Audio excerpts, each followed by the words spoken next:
Number 566, Christ has called us to new visions. And after that, Lee Orth will be giving the invocation. So let's stand.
Our Father in heaven, we're thankful for your many blessings that we receive each day, and today is one of them. We have a beautiful day outside to come together and gather, and it makes for a better relationship and better gathering. Thankful for the Cedar Rapids congregation for how honoring us to let us be here, and we're thankful for that. We're also thankful for the many people we're going to be talking about, some of them re-elected today.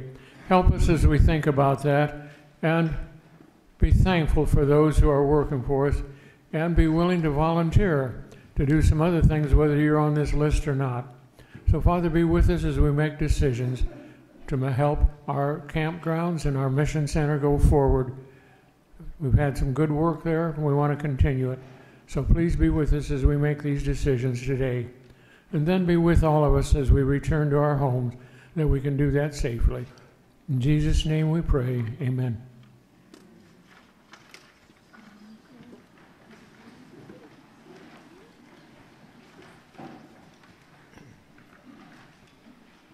Denise, would you like to bring us greetings? It is a joy to be with you during the priesthood retreat yesterday, our worship together this morning, and your Mission Center conference now.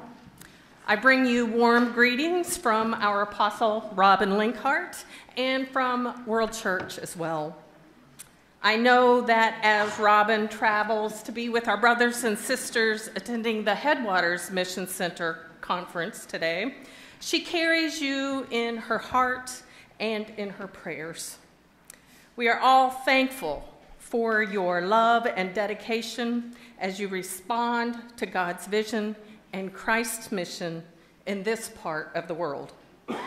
As part of the apostolic team with Robin Linkhart, your apostle, Karen Peter, your president of 70, and myself as the field support minister, we lift this mission center, as we do all of our mission centers, up in our prayers. Thank you for saying a sacred yes to be the hands and the feet of Jesus in the places that you live, worship, and serve. Thank you.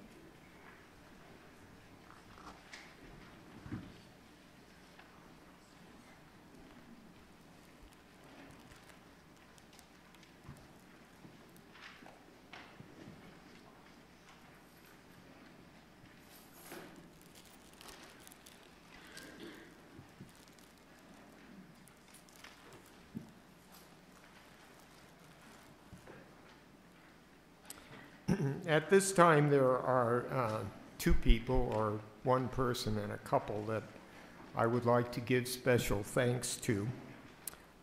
The first is Dave Loy, who I remember my first considerable meeting with Dave Loy when he called and asked to meet with me and told me some things that he saw differently than I did. I think he was afraid of how that meeting would go. But you know, we still don't see those things the same, but it has been so uplifting for me to work with Dave and to appreciate the skills and the dedication that he has. And as I told him several times, as I've told a number of people, you should be Mission Center president, not me. Because he certainly has all the skills that would be necessary in order to do that. So one of the things that has impressed me so much about Dave has been, it's been the physical burdens that he bears because of the illnesses that he has. And while I can understand a little bit of that, I'm not as burdened down as he is, even though I've got a few issues and a few devices hanging on me in order to keep going right. So I wonder if you would all join me in a round of applause for Dave and for all he has contributed to this congregation and to the Mission Center.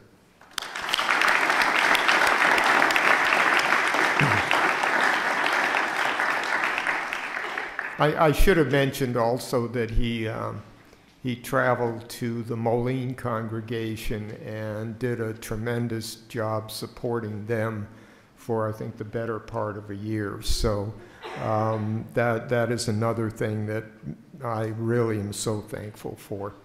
The other recognition and thanks I would like to address today is to Penny and Tim Tinsley. I met them about 7 years ago when the Camp Nauvoo was entering into hiring their first caretaker. Before that time, Lee Orth did it all, didn't you? With a lot of volunteers. And that was asking quite a bit. He didn't live on the campground. So a house was bought and placed on the campground. The Tinsleys were hired. They came with 4 children. They're very dedicated to their children. The house is big enough for all of them, and in that sense it worked well. And the Tinsleys took the campground from where it was before there was a house and a caretaker to where it is about 6 months ago. And in a sense, they are also the first caretakers, and they are instrumental in showing us what Camp Nauvoo can be. One of the things that I kind of talked a little bit jokingly with Penny about was that for Penny, the campground was another child. and she cared for it like a good mother does her child. There were occasions when if we did something that wasn't real good for her child, that she took care of us. But they really were so instrumental in bringing the campground to where it is today. And because they took care of everything, we ended up being considerably in the dark about how complex it was. So we'll talk a little later about how we've dealt with that once we discovered what we didn't know. So I would like, now Rick McGregor, who is their pastor, is here on their behalf since they were not able to come today.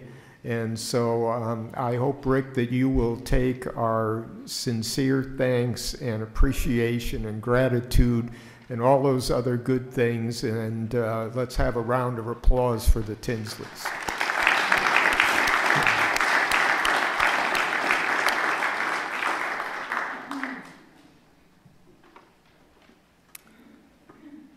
Yeah, there are just lots of other things I'd like to say about them, but we don't want to go on all afternoon, do we? Okay, so one other thing in the way of recognitions is that when Pat Reeves jumped into Camp Nauvoo with both feet, and she really did, she essentially lived there for weeks, many weeks, and shadowed Penny to find out how things go, especially during the peak period, etc. And in the process, Pat, which is one of her real gifts, got volunteers to come out of the woodworks. I couldn't understand how she found them, how she got them there, and I still don't understand that, but I know she did it. And so, Pat, would you like to say a few words of thanks to the volunteers that you brought to the campground? Come on up, yeah. And while she's doing that, I wonder if we would go ahead and hand out the handout that I would like to discuss in the pre-legislation session. So let's see, Lynn and Todd agreed to help. Or if we have other helpers, that's fine. You told me I had to keep it short, so out in the hallway out here, I don't know what you call that, there's a table, and if you helped at all this summer as we were dealing with the crisis, I have a small gift for you. Your name should be on it, and that includes our board members too. So if you get one and there isn't a name on it, take one from down below, because they really are just a small token of our appreciation. And it says, Camp Nauvoo appreciates your volunteer service. There's a story that is in there. It's the starfish story, and rather than me just reading it to you, I'll just give you the gist of it. Gentleman's on the beach. This girl's picking up starfish and throwing them back into the sea. The guy says, "What are you doing? I can't make a difference. They're all over the place." She picks up another one, throws it back in the sea, and says, "It just made a difference to that one." And that's kind of what volunteering is all about. I just want to thank every single one of you who decided to come and help us through the crisis, and I emphasize the word crisis, transition from the Tinsleys, who had this down to a science and knew what they were doing, and everything flowed like clockwork. And when the bus loads of kids in the hundreds came in, she was able to tell them where to go and able to accommodate them and help them. And I stood there the first time that the busloads came in. I literally stood there like a deer looking in the headlights. I had my mouth down, and I'm sitting here thinking, I can't do that. Now, I've managed kids in classrooms and everything else, but what she was doing was far beyond anything I understood. They'd done it for 7 years. They handled it with grace and finesse. So much so that when the reality of them leaving came to us, that we kind of went, uh-oh, we have a problem.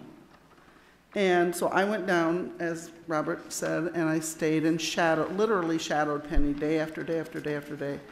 I started working down there at the end of June, and I learned so much, and I realized quickly that without their expertise, kindness, and continuous behind-the-scenes ministry, that Camp Nauvoo would never be where it was at that point. Camp Nauvoo has a real beauty about it, and it is a place of outreach, a place of hospitality, a place of witness and invitation to our LDS cousins and to others that would come on to the campgrounds. It's a beautiful expression of who we are, and I think Robert said that earlier, that our campgrounds are where we're living out our mission. So after a very short while, I realized that there was going to be a big problem when they left, and I could see 4 major areas of concern: housekeeping, laundry, groundskeeping, equipment maintenance, well, I guess that's more than 4, and office management. And so I sent out this plea to the Mission Center, and he won't let me have time to read everybody's name that came. But if you came this summer, I'd like you to stand so we can acknowledge each one of you. There should be about 42 of you. 42 volunteers.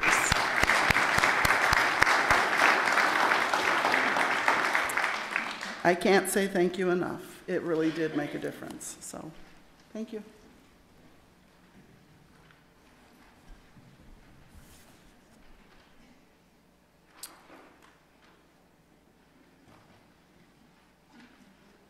Okay, this is the pre-legislative discussion. This is the time when Robert's rules don't go into effect. I expect a laugh at that because I try to make the most out of being Robert that I can when we talk about Robert's rules. So let me mention a couple of things and then we'll get into the handout. There has been an occasional discussion about whether we should continue doing a delegate conference or not.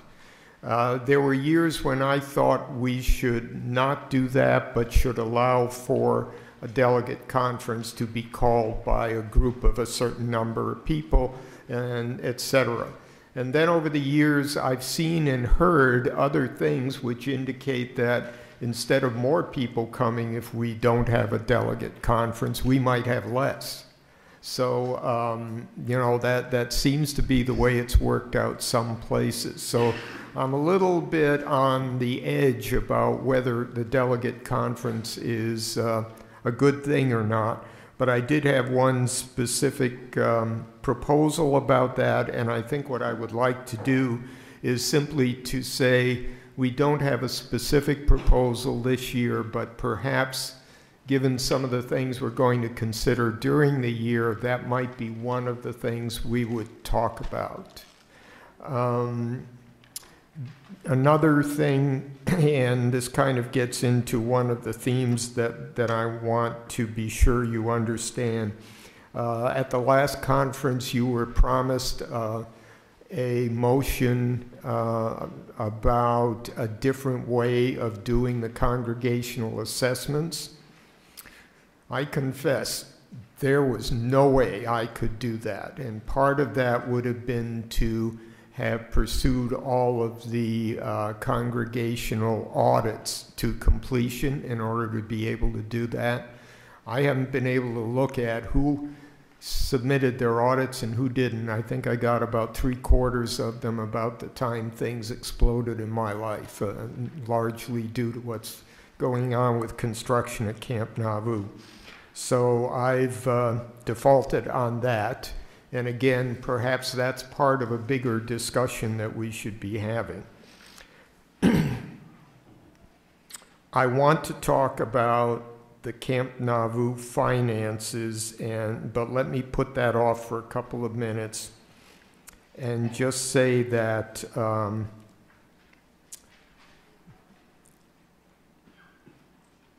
I've heard that a number of people have said, well, you haven't been paying attention to business this year. And that's one, I just mentioned one of those to you. That's one of the things that happens when you get involved in a big project that is very complex. Essentially, I've been acting as the general contractor on the work that goes on at Camp Nauvoo, and it is all-consuming. I could have spent a lot more time. So there have been a lot of things that have not been done, but that raises another issue, which is one that I think we need to discuss this year, and that is the question of whether that is placing too much emphasis upon the southern end of the Mission Center as compared to the northern end of the Mission Center. And so my routine is I've told people, well, you know, this Mission Center was an arranged marriage. It wasn't a marriage of falling in love. It was an arranged marriage. And the marriage has gone on now for 15 plus years. Somebody knows the dates, pardon me.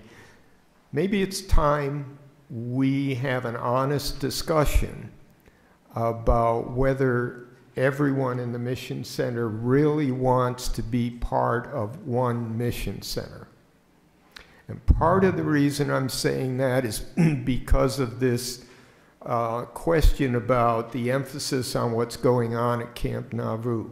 Now, I will ask you to remember that for a few years I have been saying that I think the Mission Center has two very distinct ministries in addition to all of the camping activities. And one of them is the City Center Ministries. And the other one is the Ministry of Hospitality in Nauvoo. And so when we voted in 2014 to go into a major addition to the campground at Nauvoo, it didn't stop with the campground board. It came to the Mission Center Conference, and it was approved here as a Mission Center project. Later on, you're going to hear a motion with respect to finishing the 4 bedrooms on the first floor, and at that point I'll explain to you, and actually maybe that would be a good point to talk about the whole evolution of the project in Nauvoo, because it has been an evolution rather than to try and discuss it here. So let's go ahead and do that. But I would like you to turn to the handout that's been distributed, if I can find my copy.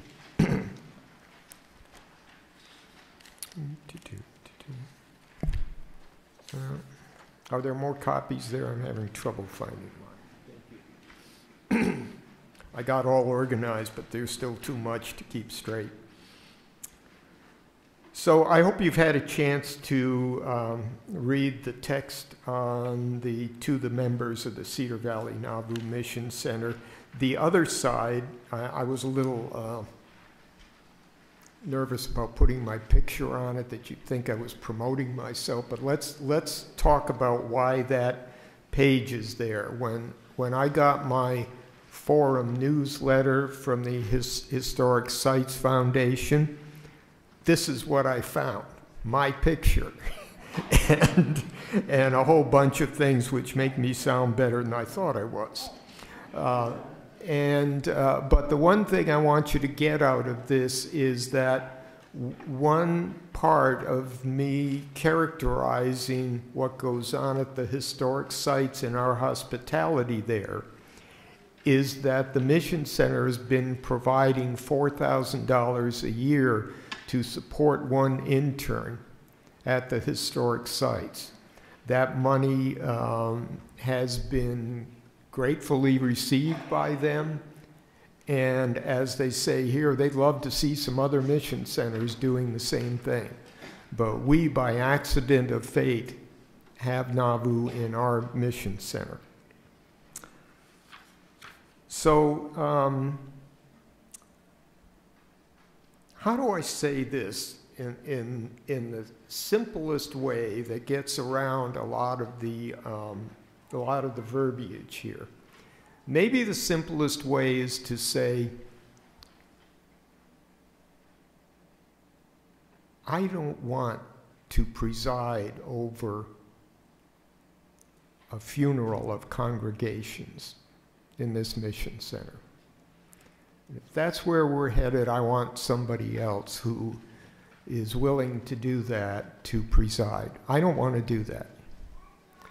I want to do some other things. I want to do different things. I want to do things that will get you up out of your pew and send you other places.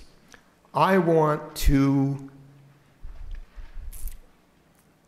you know, we have such a tremendous opportunity in Nauvoo. And let me make a confession, okay?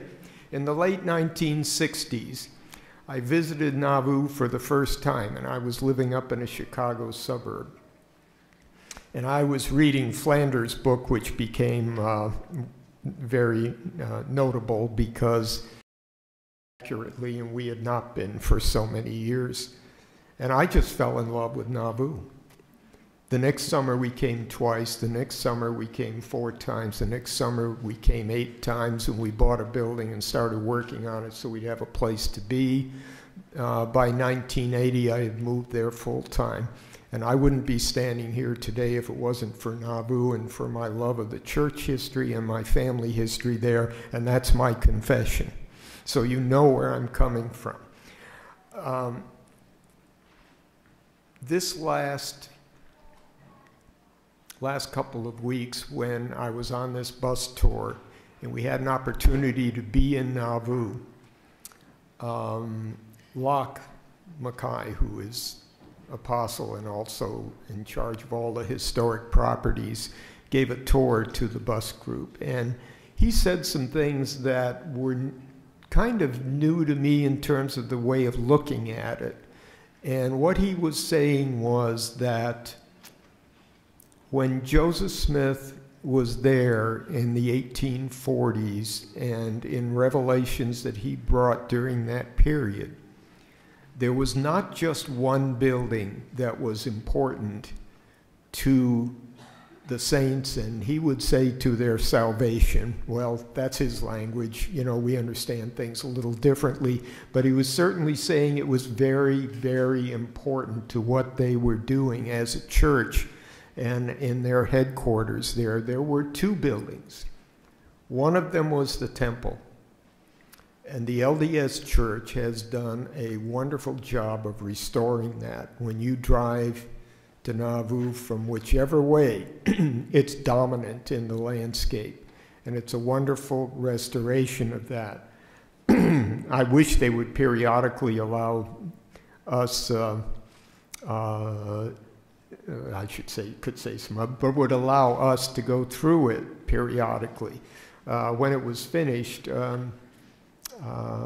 I went through it 4 times, so I felt like I had a really accurate picture of the inside. So when I look at the outside, I know what I'm looking at. Wonderful in my book. And by the way, you may tell that I think it's about time that the Mormon cousins lay down their swords. And that means we, as the other Mormons, and that's the way I talk about it. I know World Church doesn't talk about it that way. The LDS Church is wanting to give up the use of the word Mormon. I think maybe we ought to take it over, at least call ourselves the other Mormons, because that's accurate in terms of our history. The other building that was so important was the Nauvoo House. And it was going to be, I think, about as big in terms of square footage or bigger than the temple. And why was the Nauvoo House so important? It was because of the ministry of hospitality. It was because there would be a place for people who visited to see what was going on in Nauvoo to have a comfortable place to stay. And it was as a place where people moving to Nauvoo could have a temporary home while they found themselves a permanent one. We owned the Nauvoo house, what's left of it. It wasn't finished. And all of a sudden I saw what we're doing at Camp Nauvoo as being the other side of that pear. We are providing a ministry of hospitality very similar to what was originally proposed during that period. And I wonder if we shouldn't be playing that up as part of our marketing to get people to stay there. We have a wonderful opportunity there. You can read my vision, but what it comes down to is if you don't want to come along with the vision that I have, I would rather step back in a year and have someone else take the helm and just be supportive of that. And I would be supportive. I have no intent to abandon people. I came with much trepidation about this and about some other issues all centered around these things. But when I was sitting in the worship service, it just had a tremendous impact on me. I about had to go get a Kleenex and wipe my eyes. I was so taken by how wonderful it was to be gathered with the saints. And the gathering is, I think, a term we should use more when we talk about what it is we are about. Whether we are gathering in church on Sunday or gathering at the campground for retreats or at the campground for camps or at the campground for reunions, it's gathering with the people that is in the essence of the kingdom of God and of creating a society where we all take care of each other.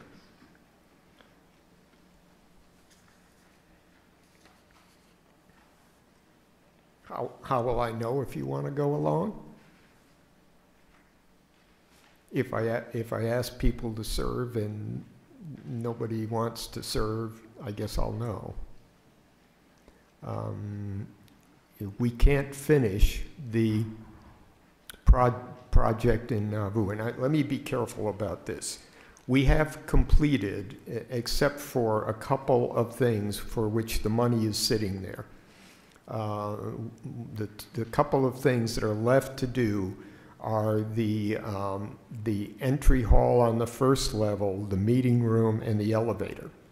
The money is still sitting there for all of those, and at this point we have finished what we started in 2014. But along the way I got greedy and we added a lot of extra space. We added a basement, we pushed the main wall out 6 feet, and in the process added 6 more bedrooms, 2 of them in the basement.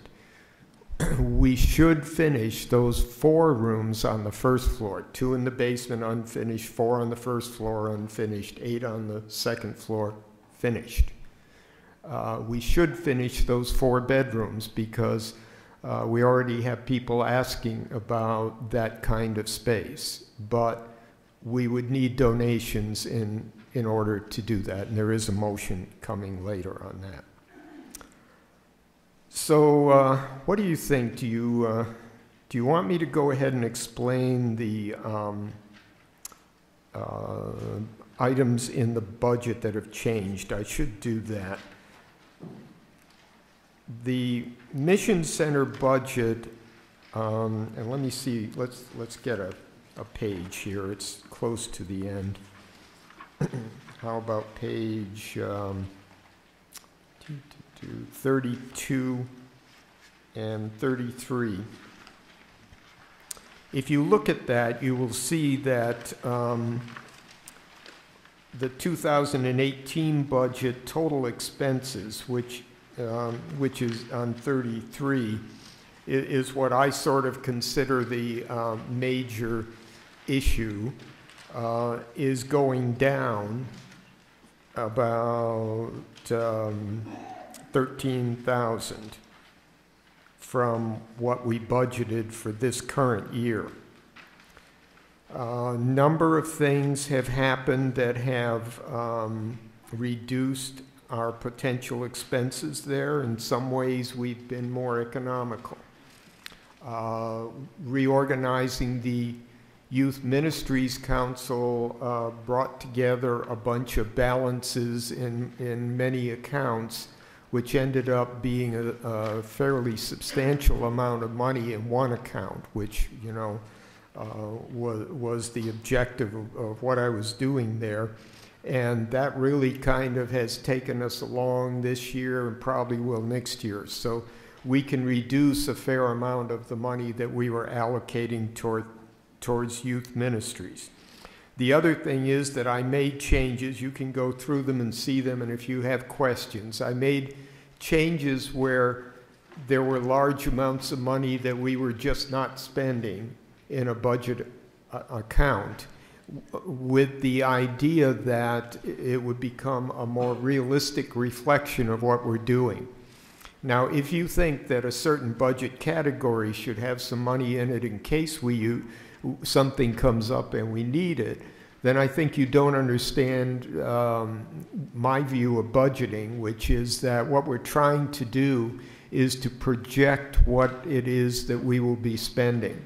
But when it comes down to a need showing up and people come to me and say, do we have money in the budget for it? My answer is almost invariably yes. If it's a justifiable need, we're going to find the money. That doesn't mean you can spend whatever you want to if you're in charge of one of these areas, but it does mean that there are occasions when the budgeted amount is exceeded, and in my mind, that's legitimate. So I think by reducing the budget, that is helpful to us. We are still taking money out of the, let me see, if you turn to page 32, you will see that there are two major income items. One of them is the congregational assessments.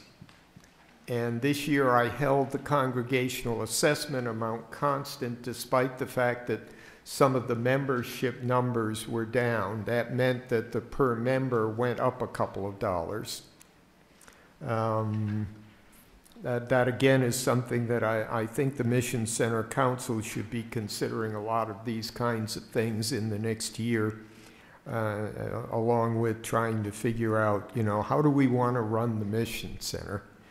So I kept the congregational assessments amount the same, but then reduced the budgeted income from the investment pool to reflect the monies that we really have not been spending, so that I think that's a more accurate reflection. We're still taking out more than what's recommended from the monies that we have in that investment pool. And what that means is that we could not expect that amount to continue on into infinity without something else happening. But the something else that happens is what's going on in Nauvoo. Some of the stress to the budget is coming from there, and some of the ultimate improvement will come from there. Okay, one of the other items that I would just point out is that when people ask me, why do we have to pay money into the assessments into the Mission Center? What I tell them is it's because we run youth camps and we support campgrounds.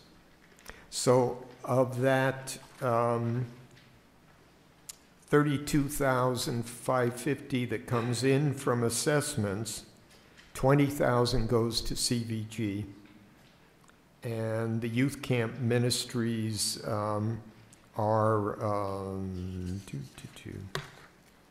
how much did I leave in there? Young adult ministries.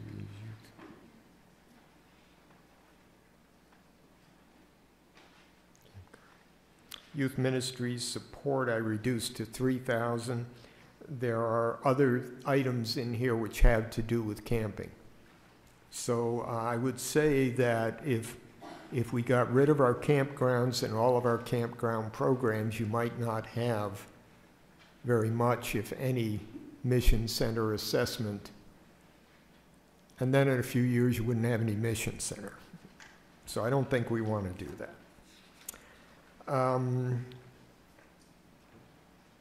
Let me go ahead and discuss now the, while we're at it, the Camp Nauvoo budget. That's quite an interesting story. Let's see, what page are we on? CVG. Camp Nauvoo. Let's try page 21. Page 21 is the Camp Nauvoo budget. So how this budgeting process starts is that, first of all, the financial officer and chair of the operations group for the campground bring a budget to the operations group. And then if it's approved, when it's approved by the group, it goes to the campground board, and then they approve it, and then it comes to this conference, and we approve it just for the sake of the audit. It used to be we didn't. So what happened when the operations group considered the budget was that there was $50,000 more expenses than income. You know what that means? It means you're in trouble, okay? So for a while, we went back and plowed the ground and worked on our figures and tried to figure out if we were right and how we would deal with that. And without telling you all of the story, at this point, we believe that we are very, very close to being able to have a balanced budget.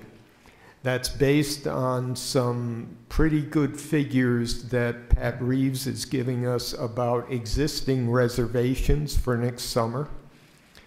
She's doing all of the reservations at this point and has been key to that process. So at this point, we believe that we are awfully close to meeting that. And I can tell you I've got a couple of tricks up my sleeve to reduce some of the expenses, so that without going into that. So I think that we are going to be okay. But when that budget first came up, everybody voted yes except for one person. I abstained. I was slightly horrified. And we've taken it through the process. So I'll open it now for questions. By the way, the CVG budget is relatively stable. There are good things going on at CVG, and I would draw your attention to the fact that the reason CVG is stable has a lot to do with two people, and I'm just going to give myself credit along with Scott Galandi. Scott Galandi finds ways to bring in money that you wouldn't believe, and I was able to, you know him, do you? Yeah, man, he's a go-getter. If you get him convinced to do something, get out of his way. So, you know, we sold trees, and then we sold part of the land. We just got in under the sort of cutoff on being able to keep that money and use it at the campground. So at the moment, we have enough money to do the things we need to do at CVG. The other thing that I promoted, well, there were two things I promoted, and one of them was getting the Clinton congregation to put its money in an informal escrow in AIP that earns $5,000 a year for the campground indefinitely. And the other thing was we used to give Camp Nauvoo $13,500 and CVG the same, and as of the moment, Camp Nauvoo gets nothing and CVG gets $20,000.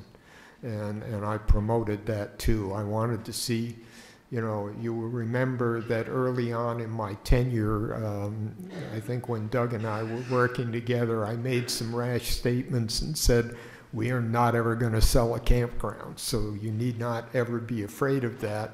I'll lay down in front of that bus if it starts coming our way, because I so firmly believe that the future of the denomination lies in the campgrounds. I believe that because that's where the young people that we're missing, if you go and talk to them, they don't tell you their warm memories of 11 a.m. services. But well, they don't. They tell you their warm memories of camps and campgrounds. So think about it. Where is the future for us?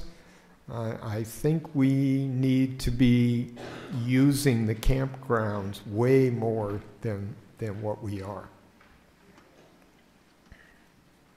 Okay, questions. Now I might have a couple more comments. Questions about the budget items. You will remember that, is Rex here? He's not here. Then I can talk freely. And any of you, by the way, first of all, let me say this, and that is, there are two people here who, if they quit, I'd go along with them. And one of them's sitting over there, and one of them's Rex. The two of them do such a tremendous amount of the work that's involved that I just don't have a clue how we would operate without them. Yeah.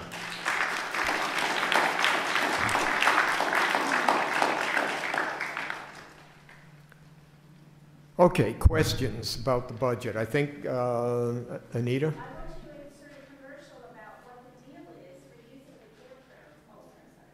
What the deal is for using the campgrounds, because it seems like that's the best kept secret in the Mission Center, that you can, is this not free for congregations, et cetera, et cetera, et cetera? Anyway. It's free to any group within our Mission Center.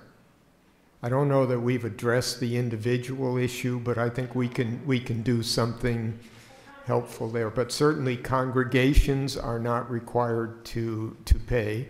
Our camps and our reunions operate on a budget which the surplus, if there is one, goes to the campground for operations, but that never amounts to anything like what it really costs.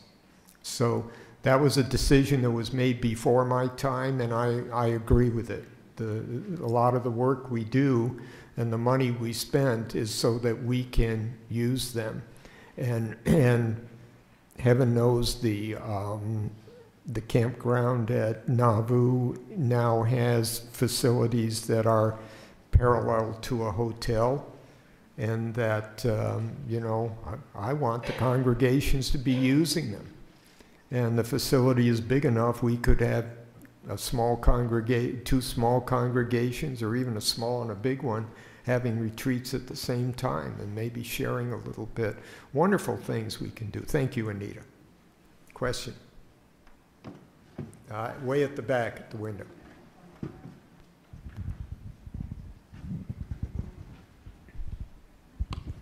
Robert, on page 21, transfers, number 7, will you explain what the year-end pass-through account is? I know what it means in a school board, but I don't know what it means for our congregations area. Oh, Rex. Number 7. Yeah, I see it. Oh, Rex, where are you? I believe that is monies that have been contributed in a congregation and earmarked for campgrounds, and goes to the Mission Center and then gets passed down to the campgrounds appropriately once a year. I believe that. I never say absolutely if I don't know, but I'm about 90% sure of that. Oh, there are lots of other funny issues in the budget. Yes. So, am I live? I am now? Okay. Robert, I certainly don't disagree with your vision, and I am certainly always and have been a proponent of our campgrounds. What I don't see is a plan. A vision is not a plan. And a plan is something that everyone needs to buy into in order for it to work. And I'm afraid what I haven't seen just throughout the years that we've been here, we've seen a diminishing role of young adults even going to the campgrounds. And without the young adults there doing those things and having a reason to go there, and then the plan is not going to move forward, because it is the young adults that have the kids that we need to have to move forward. So my question is, when is the plan going to be put together? Who's going to put it together? Because it needs to be multiple people in multiple ages. And when will we know truly what the next 5 years are going to look like?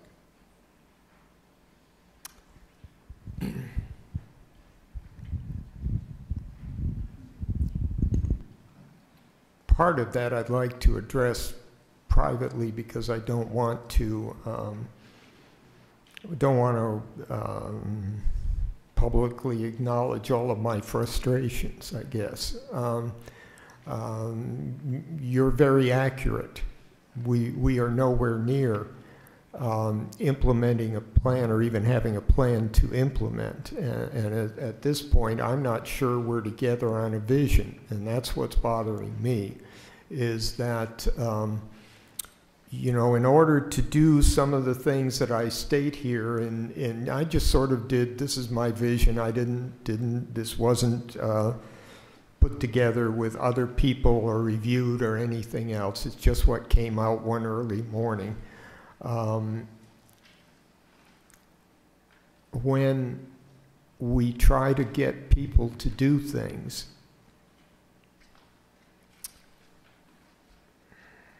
you know what? I started something and I'm going to do it. Where did I write that? Jesus talked in parables. Let me try a little parable that kind of addresses some of this. And not pretending that I'm Jesus, but, you know, supposed to do what Jesus would do. So Jesus talked in parables. An old farmer who complains a lot about his poor harvest, when asked about it, says, oh, he's old and he's tired, and he only scatters around a few seeds.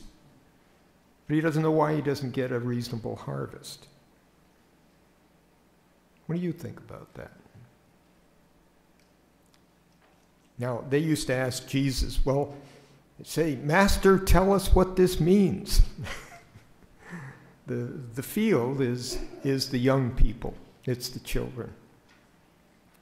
And the seeds are the things that we do when we have them at the campground, and when we show them what it's like to live in a Christian community, which is almost all the time a real revelation for them to experience that, because they don't experience that in their everyday life. And the farmer is all of us who say, I'm old and I'm tired.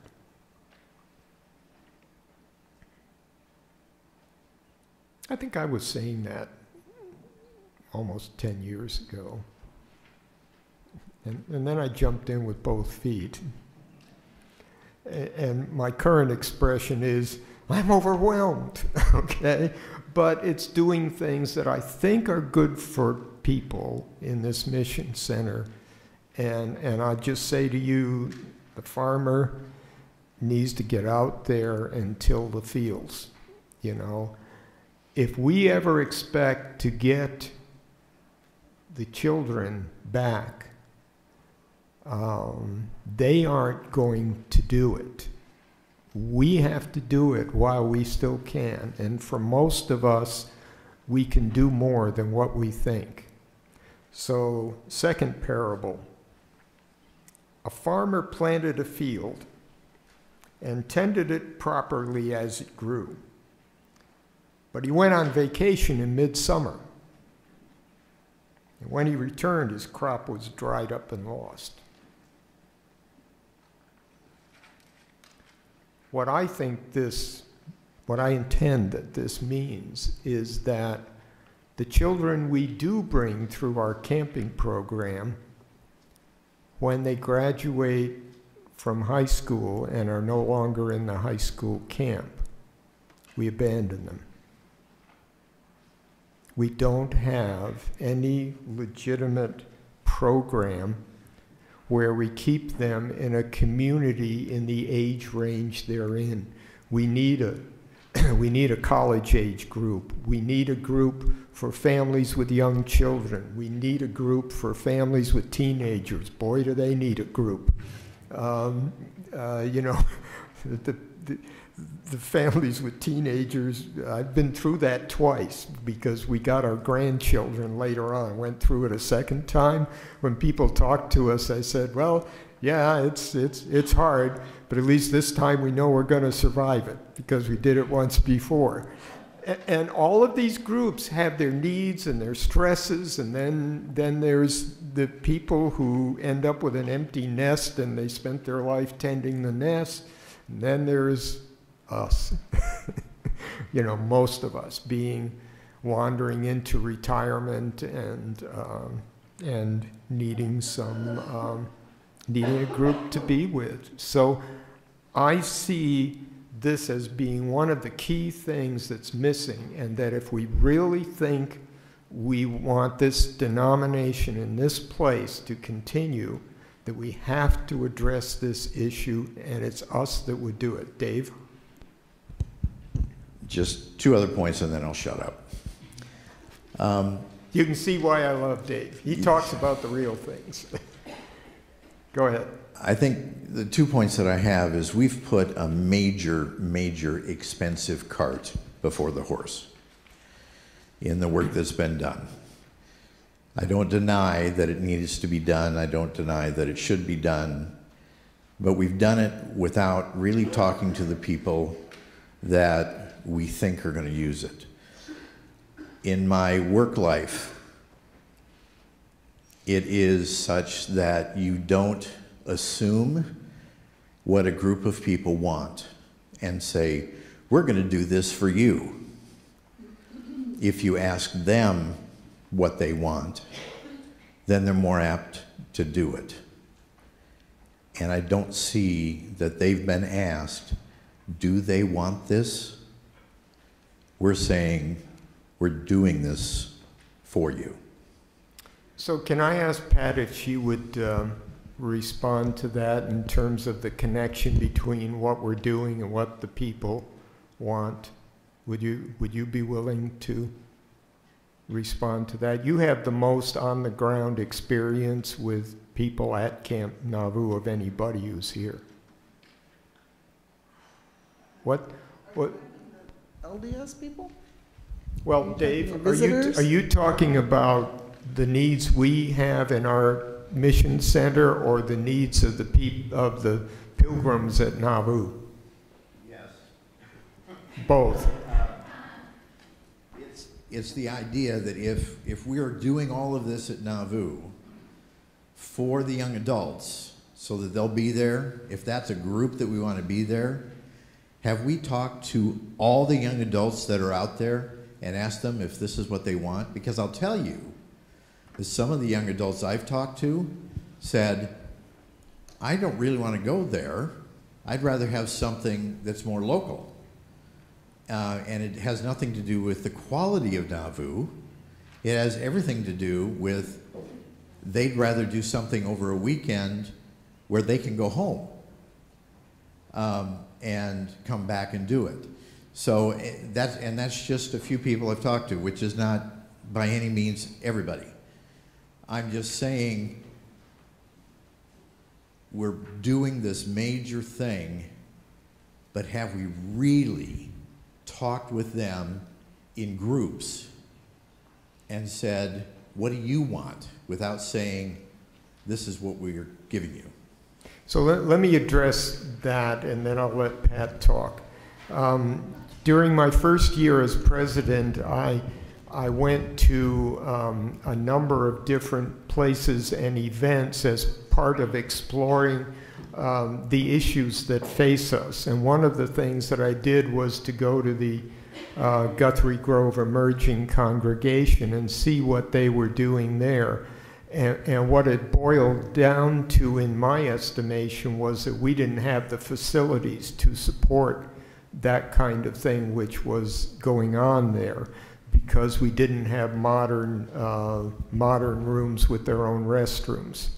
The other part is, if you look at the older people, and that was one of the main motivations for suggesting this in the first place, was so that we could have the people, as they got older, be able to come to our reunions.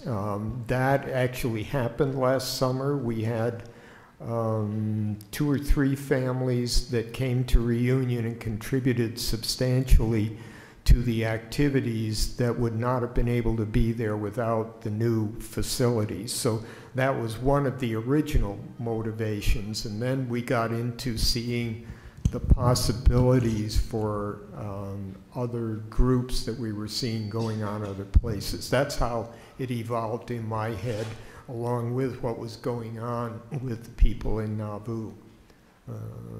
So Pat, can you address the issue about the groups of pilgrims that come to Nauvoo, and whether that is, okay, first, Tim.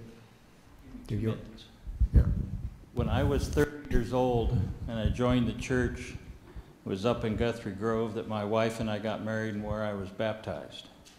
I was running the kitchen for those years when they decided to do what you took the step to do.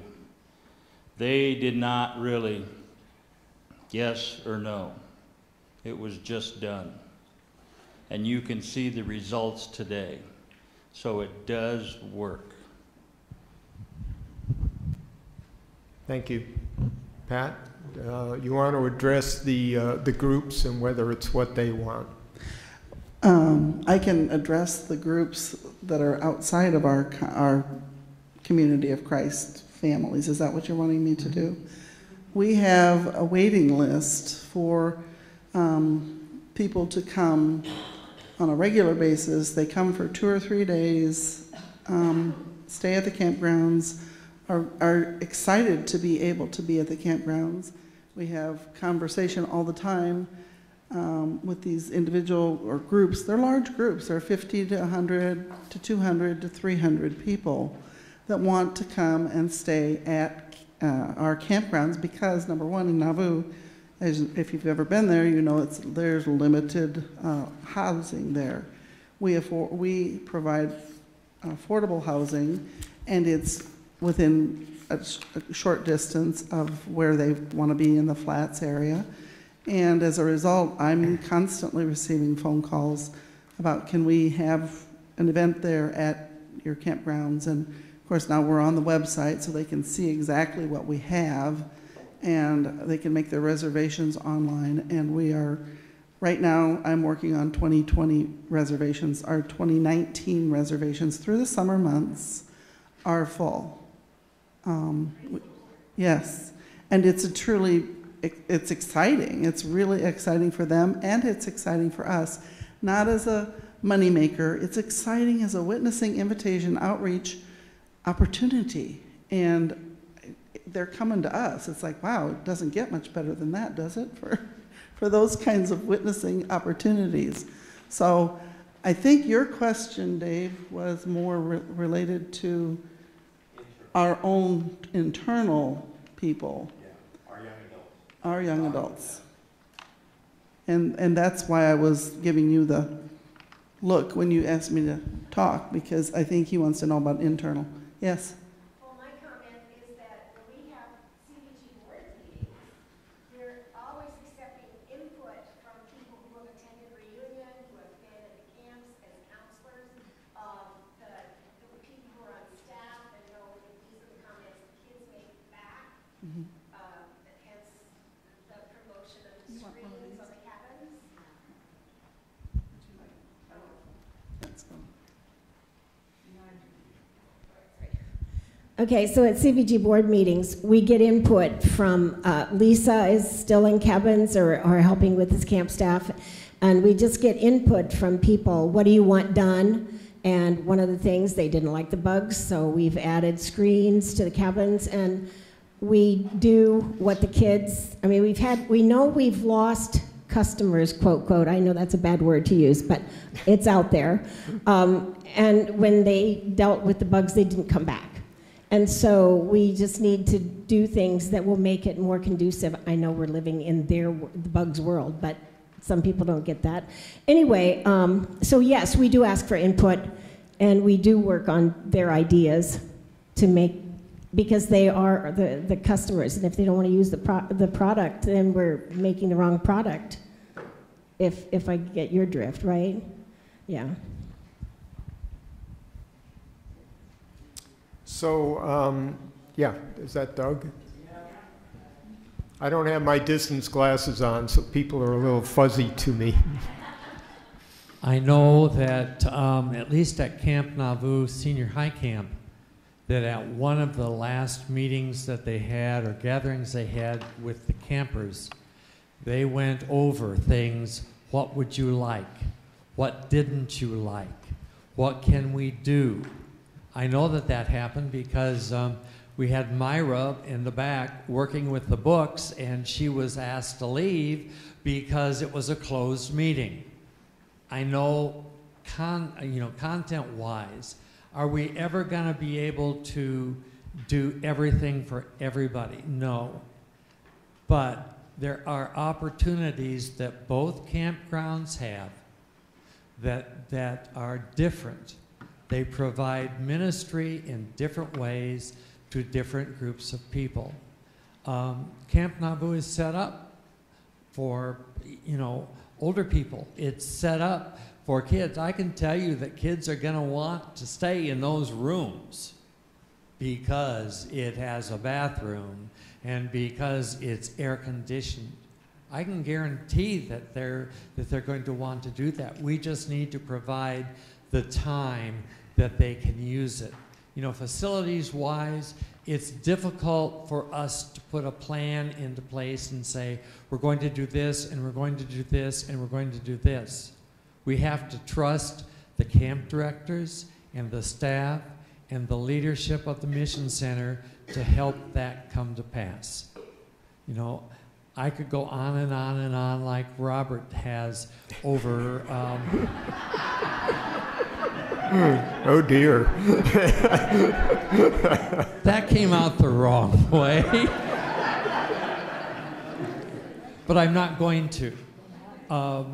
Nauvoo has a special place in my heart. The late 60s, I was there. I lived in what now is those cabins. And those cabins were open air. Enough said. Okay, so Thank goodness they're not. Dave, thanks for allowing us to provide additional information. I don't know whether we've resolved it or not, but let's have coffee sometime and continue the discussion. Let me go ahead and talk about the expansion project report, since I think I've heard some questions about this, and let me try. This is on page 13 and 14. Let me try and give you sort of an overview of this and not pick at the individual numbers. That's not my way. That's for Rex. One of the things that I did was to add up the grand total project expenses line, which is next to the bottom line on the spreadsheet on page 13, and I came up with $731,000. That's a lot of money. When I look at money we still have and that we are going to spend to finish the things that are part of the original project, I come up with another $113,000 or 844, kind of ties the ribbon on neatly on what we originally decided to do. But we originally decided to have a 2-floor building, and we've added a basement that has 3 classrooms and 2 more bedrooms. We originally decided the building would go out 40 feet. We stretched it out to 46 feet, and in the process, and reoriented some bedrooms, and in the process we have 4 additional bedrooms. So that's the 6 additional that takes us to 14 from 8 if we ever get them finished. Part of the original project was a 3-bedroom building. That was to help us learn how to get through the whole process with World Church and contractors and everything else. It was a major learning experience and ultimately was thrown in the trash can.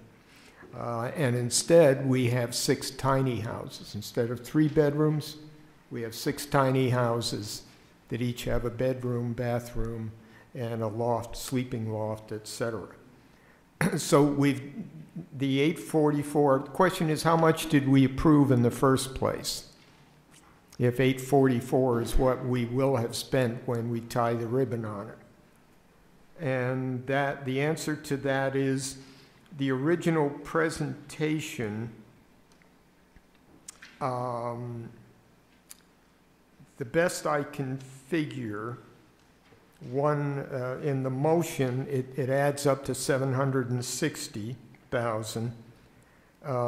If I look at the material before the motion in the explanation, it was $797,000. So we're really not a whole lot over. And given the extra things we've done, I think we've done pretty well. I'm happy with it. Yes, question. Okay, if we have 6 more income bedrooms, that should raise the income to where that added expense should be balanced out. We're on the right track. Don't stop the project, keep going with it, because the potential people that Pat's got lined up already wanting to come there, it's all worth it. And that will bring revenue. Of course, there's maintenance, but there will be revenue coming in that our mission center will flourish. Don't sweat it. God's with us. And I didn't pay him anything. Free lunch. Page 13 and 14, the page number on 13, no, wait a minute. I'm sorry, I'm looking at a blank page that I added to mine, that's why you can't find it. I have some additional information that I put together at the last minute trying to figure out how to tell you what's going on.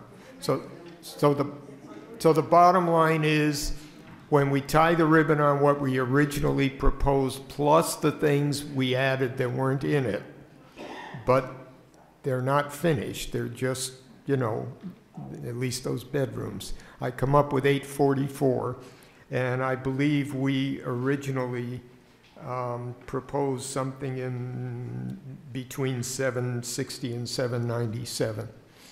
Now there's one other thing that I think people ought to hear about this, and that is, where was that 797 supposed to come from?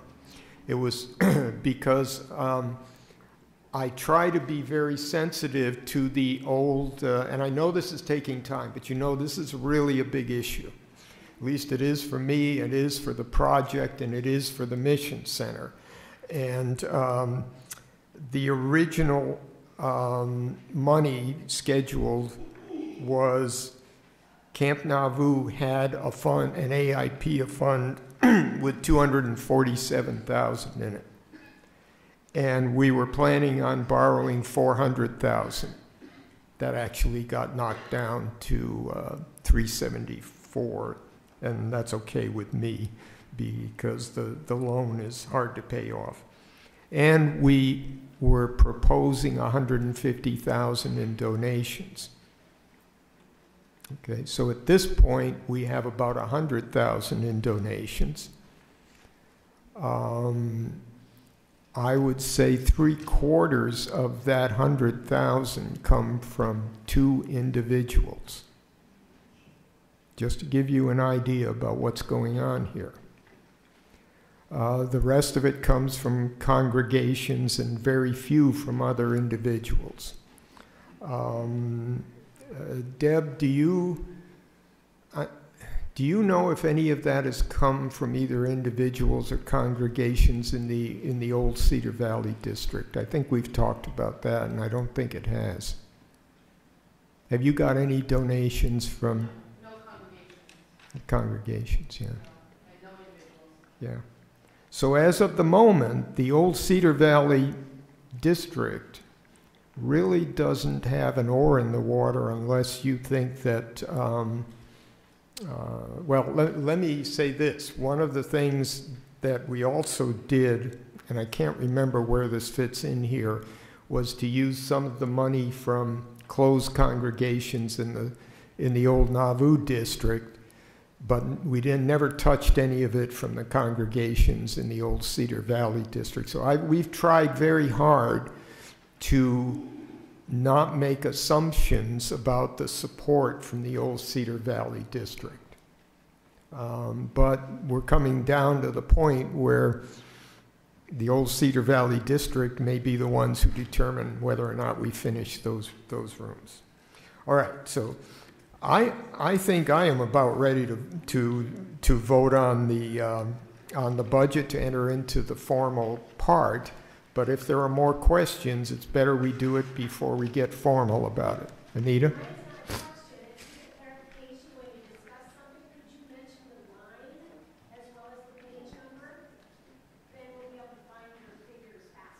I'll try to do that.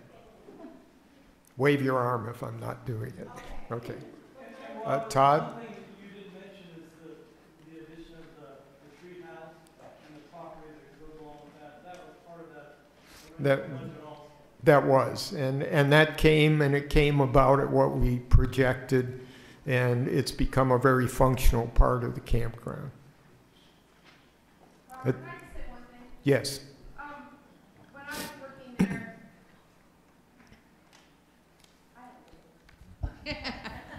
When I was working there, when I was working there this one of these days, this fall or this summer sometime, and a lot of our clients, whatever we call them, who come to us are from the Latter-day Saint Church. And we, I think, are forming an incredible relationship with them. The people that came in my office, not my office. I don't want it to be my office. Anyhow, when they would come in, I would hand them brochures and talk about the things that I like around in the area. And one day, one woman said, yeah, you know, our two churches are really working together a lot more. And I thought I had not mentioned our church at all. And she just, of course, she knows that that's who operates the grounds. And it was just a really neat relationship to have the people come in and talk to them. And I think that that's one of our pluses, one of our positives about the expansion. Witnessing opportunities out the kazoo. Yes. We talked a lot about Nauvoo. What about Cedar Valley Grove? Both places are very near and dear to my heart. I, like Doug, attended Nauvoo in the 60s and also attended Cedar Valley Grove afterward, later on. So what are we doing at Cedar Valley Grove, if anything, to improve that? Well, there's a report in the booklet, but basically what's happening there is a gradual evolution towards taking the shelter buildings to be enclosed buildings with substantial electric, no intent to do bathrooms that I know of, and also to pursue the possibility of people having portable cabins in a little community out back, and that again's been going slow. But at this point we have money to do those things, and Scott wasn't here, Kent is, if you wanted to flesh things out, Kent, any? What? Yes, enclosed with air conditioning. Yeah. So in my mind, here's what I see. I see two campgrounds, one of them transitioning into a very different role for groups throughout the church and throughout our own church, because, you know, we expect to be at World Conference with a booth and promoting people from within our church to be using Camp Nauvoo during the winter. That's part of the long-term strategy.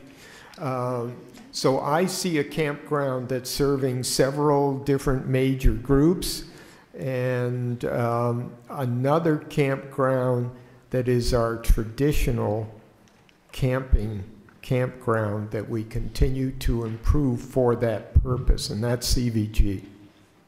So I anticipate that most of our youth camps will be at CVG because of the change in roles. That's not been warmly received by everybody when I talk about the future and or even doing that right now. But I think we need CVG. If we didn't have CVG, we would be in trouble running all the things that are natural to Camp Nauvoo and our youth camps. We would be in trouble. We are blessed. If there are some mission centers, or many mission centers, that have two campgrounds that are very similar. And in cases like that, a lot of times the mission center will allow the old district to form a campground association and run their old campground.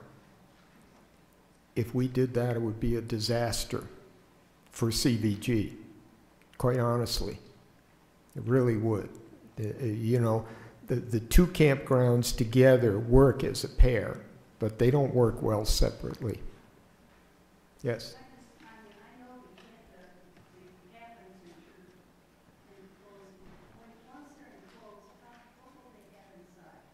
Kent, you can answer that.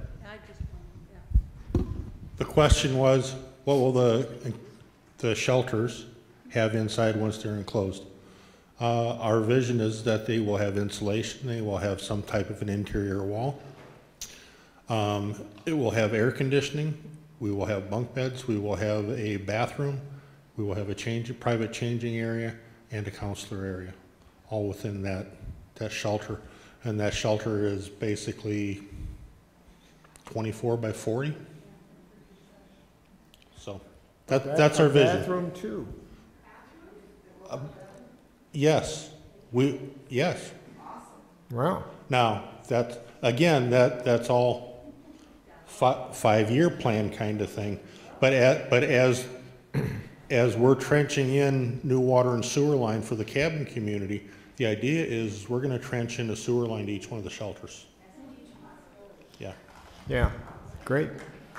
Great.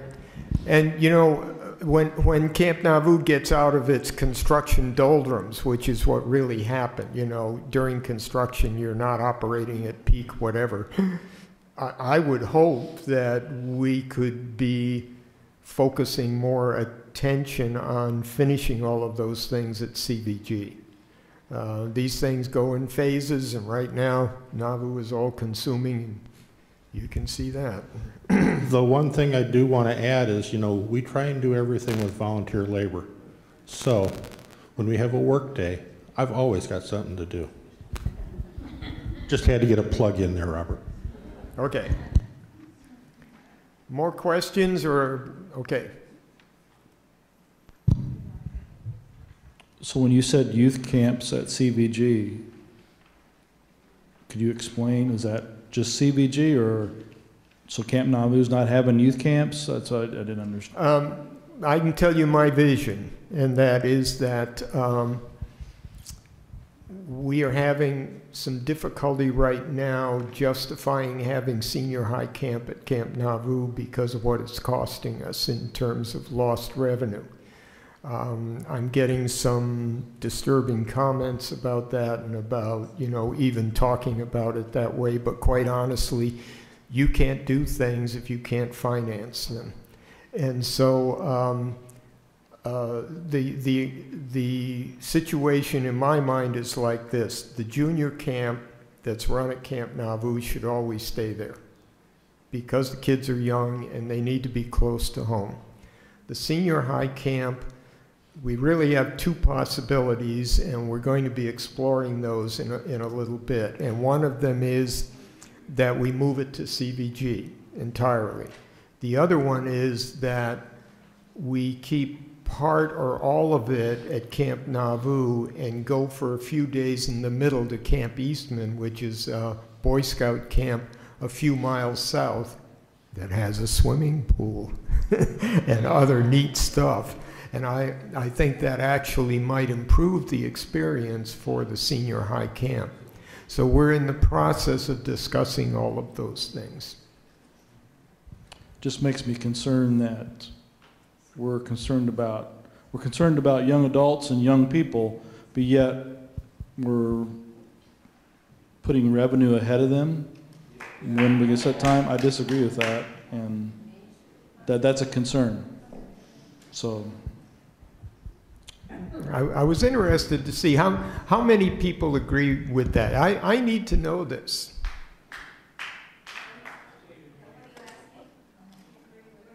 Agree with the fact that senior high camp should stay at Camp Nauvoo. And, okay, duly noted.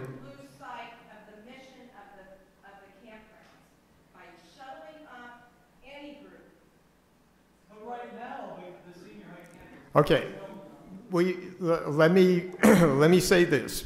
People have strong feelings about sacred spaces and about their campgrounds. I understand that. I was very interested to see the hands that went up, and it's been noted. On the other hand, you can't run campgrounds or other missionary programs without the money to do it. So we will take note of that. I didn't know how much concern there was about that. I now know that, and Pat and I will be discussing that.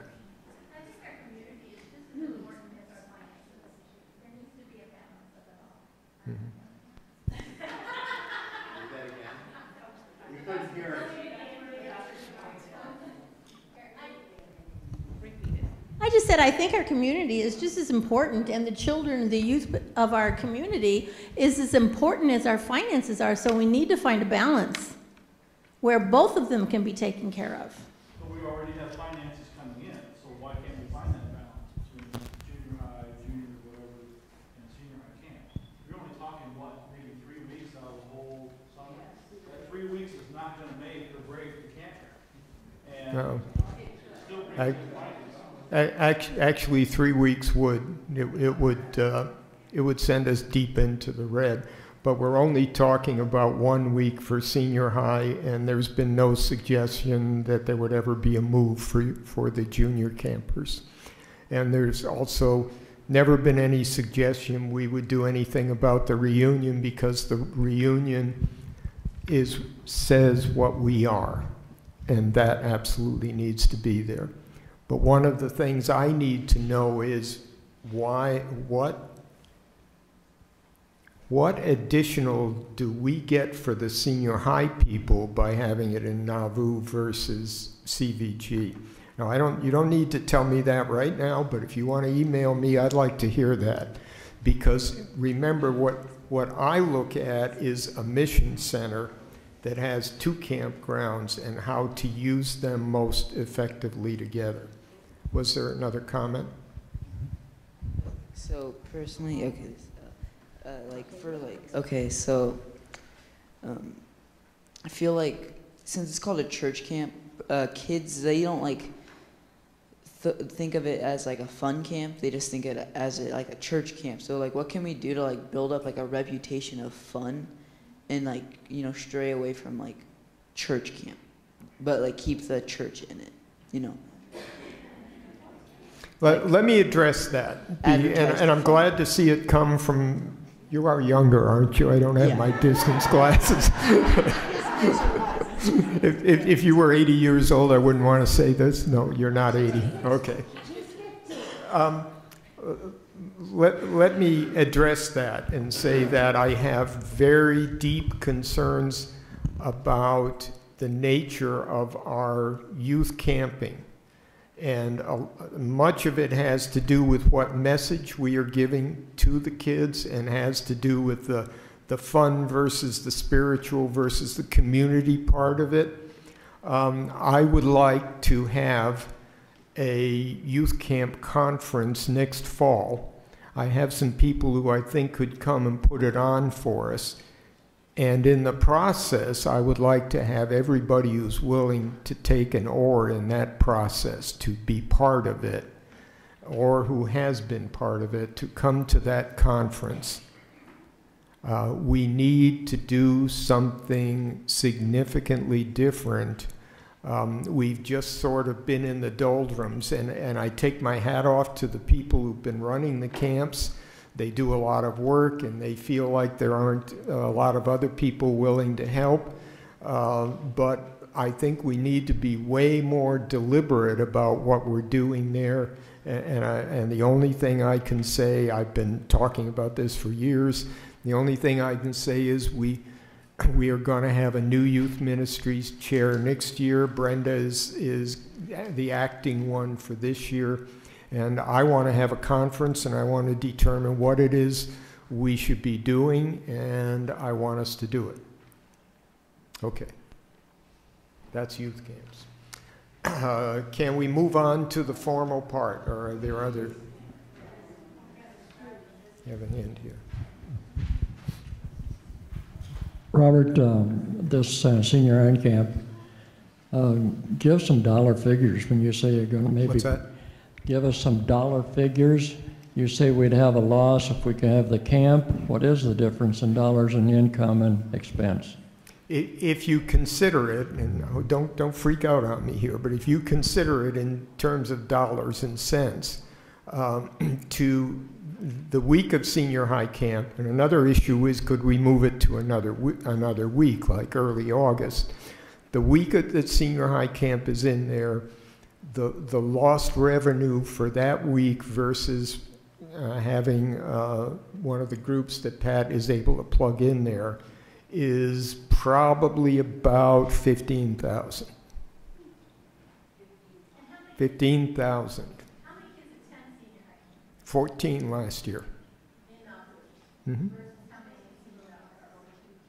There were 14 senior highs, but in all honesty, it's probably going to continue to be 25 to 30. Last year was an anomaly. But when we're arguing something, I like to say 14. That's $1,000. Yes, correct. No senior high. Yeah, we used to have 2 senior highs when we were 2 districts. We have only 1. What if they got to go free to the other one? What's that? What if the one that was bringing lots of money at Camp Nauvoo?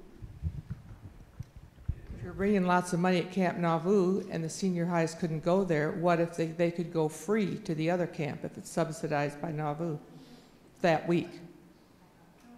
I'm not sure I understand. The group that would be that we would plug in place of senior high camp would be a paying group, probably LDS. Yeah. So, do the senior highs pay to go to camp at all? They do, but not much. Yeah. What if they didn't have to pay anything? What if they didn't have to pay Pay anything? anything because we're taking in so much money at one camp. We want you to go there so you can go over there free. Youth Ministries Council can consider that. I don't know. Anita? Because Nauvoo brings in so much money, that's why CVG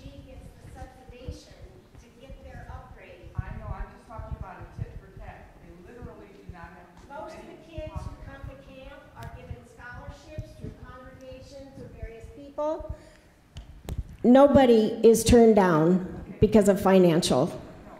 Right. Okay, I think it's, Larry, you want to take one last comment?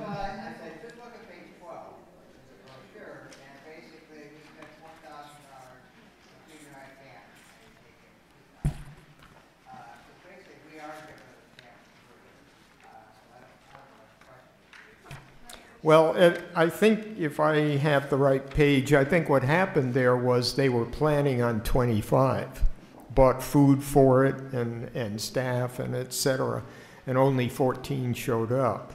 And so that's why it looks like such a negative. Normally, I don't think it would have been. Okay, why don't we move on to the opening the business meeting and seeing if we can run through this material. It does not mean, if we go quickly, it does not mean you cannot stop and ask questions. It's just that we've aired most of the issues and I've appreciated the input. Some of it wasn't what I wanted, but I've appreciated the input. And it will be duly noted. One more comment? Could we stand up and stretch? Sure. I'm already standing.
I don't know, but, you know, I think we should be improving our campground.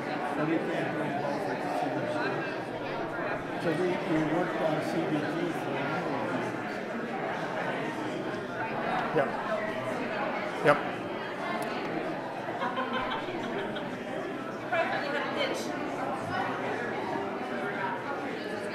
I'm calling this business meeting to order at 2:44 p.m. on, what is the date? The 28th of October 2018. I know the year. And we are first going to deal with the seating of delegates. Gayla? Okay, let's get this show going. Okay. On page 4 of your brochures is the delegate list, and what I'm going to do is I'm going to go through the changes, and then we'll just do a motion to approve with the changes. Okay, so you all ready? Page 4. We're going to start with Carthage. I actually seated Nora Howell and Carol Brooks for Carthage. Those are the changes there. Hannibal, remove Edward Knuckles. He did not come today, wasn't able to make it. Iowa City, remove Judy Foll and put Charlene Sauer. So they seated 5. Keokuk, we added Lana Proctor. They seated 2. Mount Pleasant, Kimberly was not able to make it, so we seated Bill Knox in her place. So they seated 2. New Canton, no one was able to attend today. Pekin, remove David Duke. And then for ex officio, remove Jerry Weeman and Lois Blythe. They were unable to make it.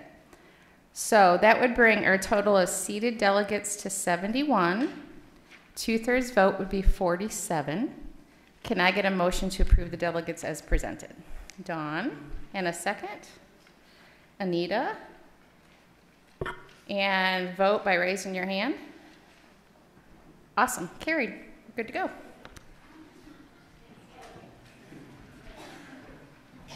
Thank you, Gayla. That's actually a lot of work to get all of that organized and kept track of.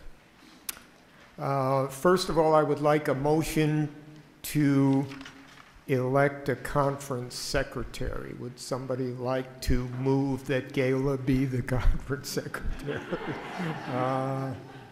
Dawn, okay. Dawn Durgan moves. Who else? Did you get that? Okay. All those in favor, raise your hand. Looks unanimous to me. Okay. All right. All those opposed. One opposition is noted. About on page 5, you will find the standing rules. They've been in the booklet. You could have been studying them all this time. I'm just presenting them, and we will move along. We need a motion to approve the 2017 conference minutes, which are in the brochure. Is there such a motion? Jared Poplet moves, Brenda Mitchell seconds. All those in favor, any discussion? All those in favor of approving the minutes, raise your hand. And I need to take a negative vote. Is there a negative vote? No. Yes. Oh, okay. Is that better? All right. At this point, I get to sit down for a few minutes. Denise, would you take the chair?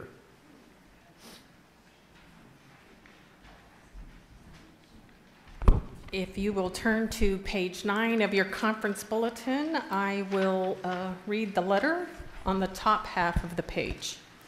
September 6, 2018, dear saints of the Cedar Valley Nauvoo Mission Center, as you gather for your Mission Center conference to engage in the business and mission you are called to, we are pleased to recommend for your consideration Robert Cook to serve as your Mission Center President and Mission Center Financial Officer, to serve in this dual leadership position is both a blessing and a challenge as Robert endeavors to support your congregations to fully live in the mission center of the church, in the mission of the church, excuse me. Through your support, you join with Robert to be a living expression of the church wherever you are found. Today, the presidency and presiding bishopric want to express our profound appreciation for the willingness of Robert to offer his service and ministry for the benefit of the Mission Center and church. We now ask for your prayerful consideration to sustain Robert to serve as the appointed Mission Center President and Financial Officer. May you hold Robert in your prayers. In the spirit of peace, signed by K. Scott Murphy, First Presidency, and Stacy Cram, Presiding Bishopric. Do I have someone that would move that we sustain? And you're going to have to help me with names. Would you speak your, okay. And do I have a second? Okay. Those that are in favor of sustaining Robert as your Mission Center President and Financial Officer, please raise your hand. I'm trying to talk a little faster so we can get through. Those opposed, same sign. Ignore the man that's sitting back here. Are you going to? Yeah. It's so passed. Robert, thank you for your willingness to continue to serve as Mission Center President and Financial Officer. Now to the lower half of the page, I will now read the letter for our Mission Center Invitation Support Minister. September 12, 2018, dear friends of the Cedar Valley Nauvoo Mission Center, I am pleased to present to you for your support Pat Reeves as the Cedar Valley Nauvoo Mission Center Invitation Support Minister. In this position, Pat will support, encourage, and equip congregations, disciples, and priesthood for ministries of invitation, hospitality, and witness as a way of life.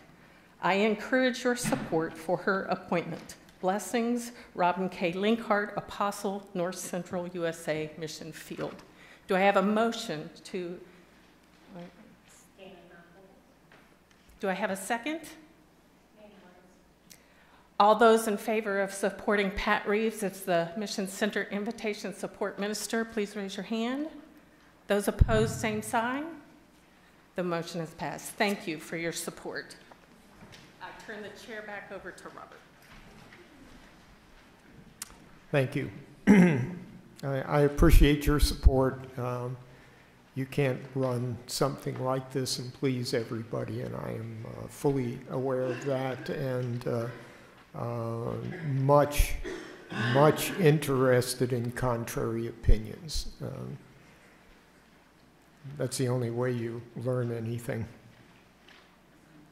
All right, I would like a motion to sustain the Mission Center leadership, but first of all, let me read it off and make a couple of comments about positions where there are changes. Counselors to the Mission Center, President Evelyn Dustin, Brenda Mitchell, Deb Beatty, and Doug McFarland. Denise, do I have the most counselors of any Mission Center president? Oh, no. I thought I would get an award. Actually, I see this year as a year of consideration of a number of things and possible transitions. And so I choose to keep Deb Beatty and Doug McFarland along with the new Evelyn and Brenda in order to provide the best information in deliberations. I would expect that Deb, who is ultimately going to be moving out of the area, and Doug, who he's listed in the worn out category, I think, after. I think this year will complete his wearing out. Actually, I don't know how a person could be pastor as long as he was, and also in the Mission Center presidency for so long. And he's a dear friend in addition. Community leaders. Rick Enright is a new one in that list, and he is community leader for the Quad Cities. We look forward to great things. The fact that he is a member of a congregation in the Quad Cities, I think uniquely qualifies him to deal with people. And so, yes, Rick, we look forward to good things. Youth Ministries, Brenda Mitchell will be, I have sometimes called her the acting Youth Ministries chair. She likes that because she doesn't think it'll continue. And we hope that next year Monica LaRock will be taking over, but Monica is not able to this year.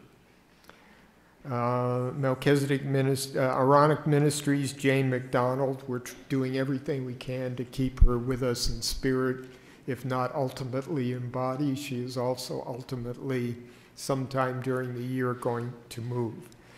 Melchizedek Ministries, Jerry Weeman.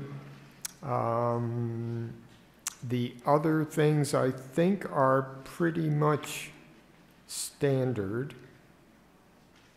So, is there a motion to sustain the Mission Center leadership? Paul? And a second? Mark? Okay.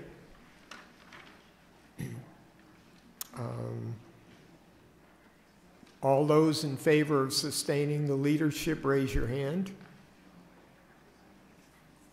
And I'll take an opposing vote if there is any. Okay, there is none.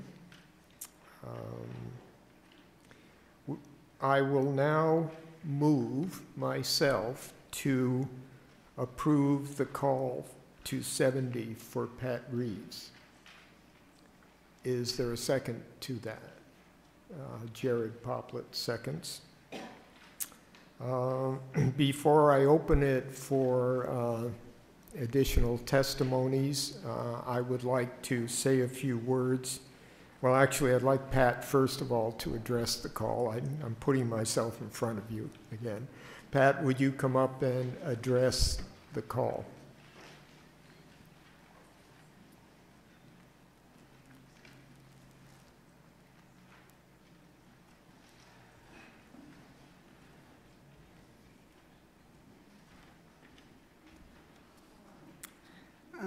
I consider it an honor and a privilege to be standing before you to even consider this call. I am humbled. I'm filled with wonder and excitement, enthusiasm, as well as dread and fear and all of the other side of that. It's one big ball, but I am humbled by this opportunity. And if it is accepted, if you choose to accept that, I will faithfully honor that office, that call. But I'm going to tell you right now, I can't do it alone, so I'm going to invite. I'd be a lousy 70 if I didn't invite, right? I'm going to invite every single one of you to participate with me, to join in that vision, to be more than we currently are, to embrace the ideas of the kingdom of God on earth, to live it out, and to excite our friends and our neighbors along the way to do exactly that too. I guess I want to share two quick testimonies, and I will shorten them down. First one happened in 1996, where I was told I was in a situation where I knew I was in God's presence. And can't tell you how long I was there, can't tell you what else happened, but I know the words that I heard were, this church will be central in restoring people's lives. And then it ended. Let me say it again, because I don't know about you, but I sobbed when I received that message, because for so many years in my youth and my growing up, it seemed like we were on the fringe. And we had gone through, I think, what Karen showed yesterday about we were in the right, I was in the right group in the 60s, no, 50s. We were right. And we were the one true church, if you'll remember. But this didn't say that. This said, we will be central, right in the heart of it. We will be central in restoring people's lives. It doesn't get any better than that, does it? We're not going to necessarily be the biggest or the most prominent, but God has his eye on this church, and it's real. It has been ordained by him, and it's up to us to bring it into fruition with his help, of course, and with him leading and us being willing to be submissive to his will. The second testimony I received last year, and for those of you that were at Mission Center Conference, this pertains to you, but it's bigger than that. We were at Camp Nauvoo, and the comfortable chairs, of course, are on the outside edge, so that's where I was seated. And I had a pretty good view of everything, and Apostle Robin Linkhart was preaching, and I was filled with the Holy Spirit, and I was enjoying it and basking in it. And all of a sudden, I felt this tap on my shoulder. I can't express it any other way. I even looked to my left to see who it was. Nobody was there. But at that moment, it was just as if, and again, this is spiritual, and trying to put it into words that convey that is always difficult. But it was as if God had his arm around me, and we were co-workers. And he said to me, "See how much I love my people." And the Holy Spirit went from the front of that room across. It just unrolled like a carpet over the people to the other end, and it rested upon them. And it was the most beautiful experience. And the first time, as I told you, I was sobbing because this church will be central in people's lives. It meant everything to me. It gave me the purpose to be a part of this church. The second one, I was so busy enjoying it and caught up in the spirit. I was like, this is so cool. I really did. I sat there for the longest time just going, whoa, this is just an amazing experience. Well, I didn't know the call was being processed at that time. But it was my confirmation that I don't work necessarily for the church. I do, let me say that before I get myself into trouble. But I work for God. And in that call, he and I were working together. And that is my heart's desire, to share that good news, not just with the community of Christ people. It's important that you all know. And if you didn't experience it today, I'm sorry that you missed out on the service, because it was truly one where we know how loved we are. But there's a whole world out there that is suffering and hurting and desperately needs to know. The truth of the gospel is for everyone. It's all inclusive, and we have the opportunity to share that. One thing I'll end with, this summer I spent down at Camp Nauvoo, and I learned so much down there that those people in the 1840s who were building Nauvoo as a city, it went from a swampland to a city in a relatively short amount of time. But what I learned was that they were doing the best they could with what they knew. Does God call us to do anything different? I don't believe so. But it is our responsibility to do the best we can with what we know.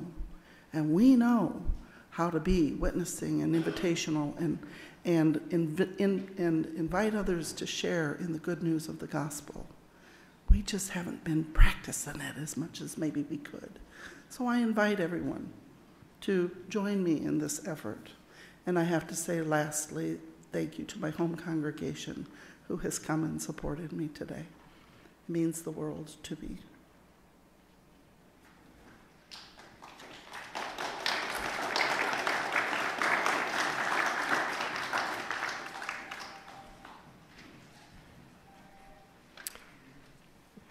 This is a divine call. I testify that to you. And it's been in process for longer than what I wish, but often I'm the kind that says, well, why can't we do that now? Person instead of wanting to hold off. I get myself into trouble sometimes with that, but nevertheless, for a couple of years now, as I've been asking Pat to do various things, she would say, well, but I'm not a 70. I shouldn't be doing that. And I'd say, well, yeah, let's just do it anyway, okay? And so in my mind, she's been filling the role for quite a while. And I got a call from Gary Elbrod, somebody that I've known for quite a while, and he's in the Headwaters Mission Center, I think. And he's a 70, and I knew him in a previous life and more currently. Delightful man, and he wanted me to add his testimony to this call. He's currently being ordained as an evangelist. I think he should be a 70, but what do I know? I think he'll keep doing the same things. I think he's been a 70 for ages. So at this point, if there are a few people who would like to express a testimony about this, I see Dave's hand. I certainly can speak to this call. Pat, you know how much I love you. You know how much we've done together. I would tell you and everyone here that you have the potential to be one of the best 70s that there is. I've seen it, and it's there. I pray that you are given the opportunity and the freedom to follow that 70s path, to not be constricted by too much administrative work, so that the true calling that you have comes forward. And I believe that this mission center is going to be so blessed by your continued work as a 70.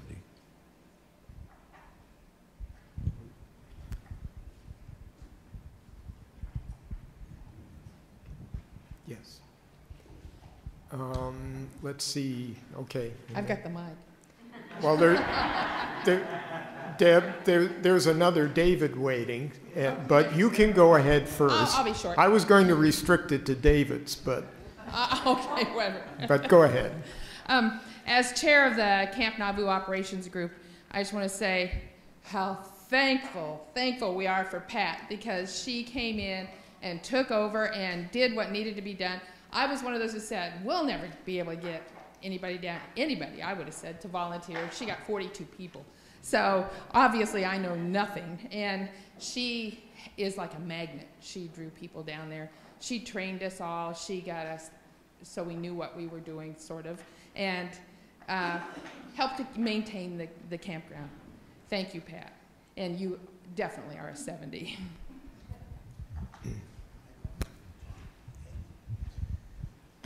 I've known Pat for a long time. I've known a lot of people for a long time, because I'm old. But you know, there's some people that you run into in your life where the Spirit of God touches your heart because of their presence. And Pat is one of those. I've never seen anybody so enthusiastic and so impressive to other people with her joy and her love of God.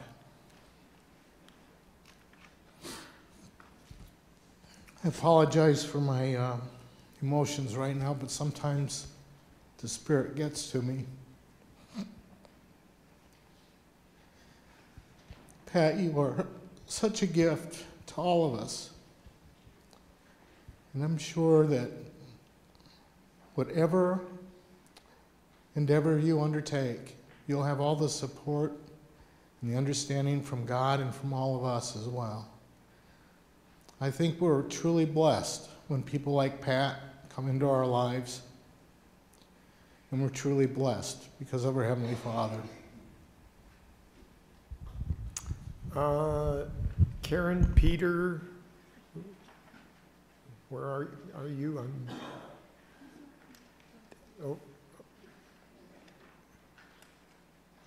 Oh, did you want to speak at this point before the vote?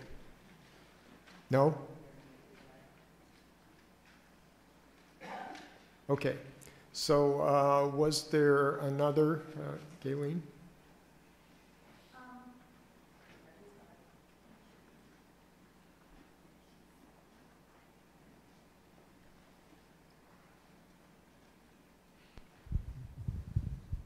Pat's family and mine have been very close since we were kids.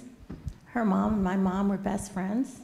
And today I bought Pat's mom's house. So I feel her parents' spirit in my house every once in a while. I can always tell when they're around. Nevertheless, Pat has been such an inspiration to me. I was gone from the church for quite a while. And when I came back to the area, I was pretty angry. And I think it showed when I walked in the church. I didn't say good morning with a smile, and I barely said good morning at that point. And Pat and I got really close. She's been a huge inspiration in my life, and I've really changed partially because of Pat. And I really appreciate her. I'm kind of jealous because my grandpa was the 70, and I so admired him. I want to be just like my grandpa, and now I've got Pat. So thank you, Pat, for everything you've done. Okay, Jackie, Kent, Jackie.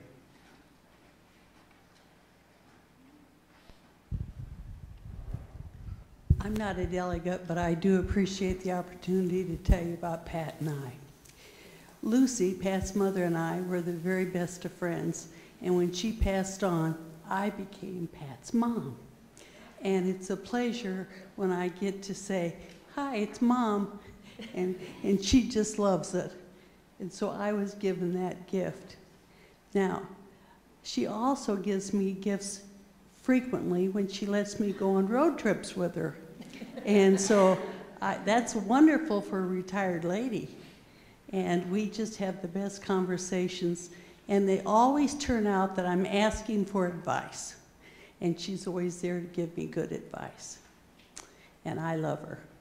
Thank you.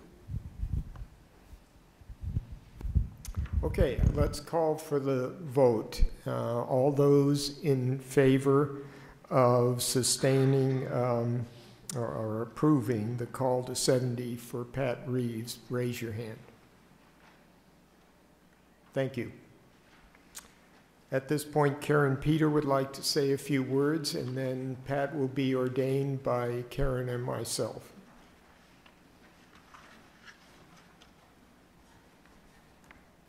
I wanted to share just briefly about the call to the office of 70. There are some stereotypes out there.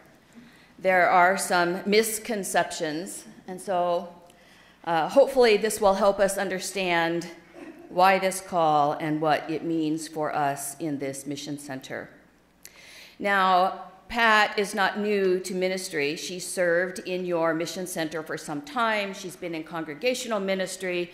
She's grown up in a way that the church has provided a foundation of understanding for what ministry is.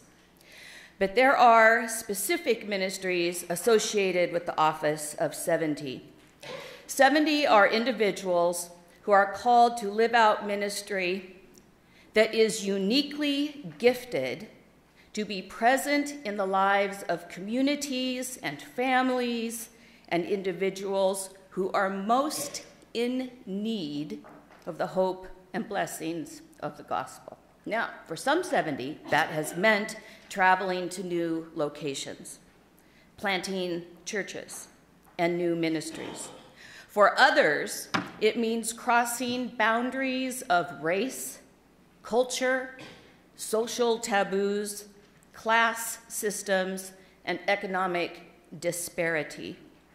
But for all 70, the call today is to serve as a forerunner of Christ's peace, to share the message and ministry of Jesus in new and untraditional ways, to experiment radically in mission, and to offer extravagant hospitality and engage unfamiliar cultures.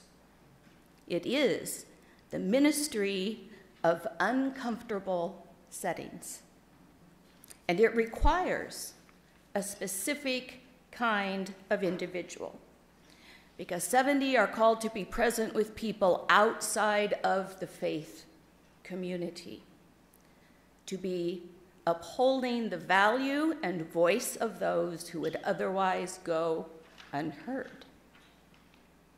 70 are also called to be persistent within the faith community. 70 are called to challenge you and I when we become too comfortable. 70 are called to walk with us and lead us courageously and sometimes foolishly into mission.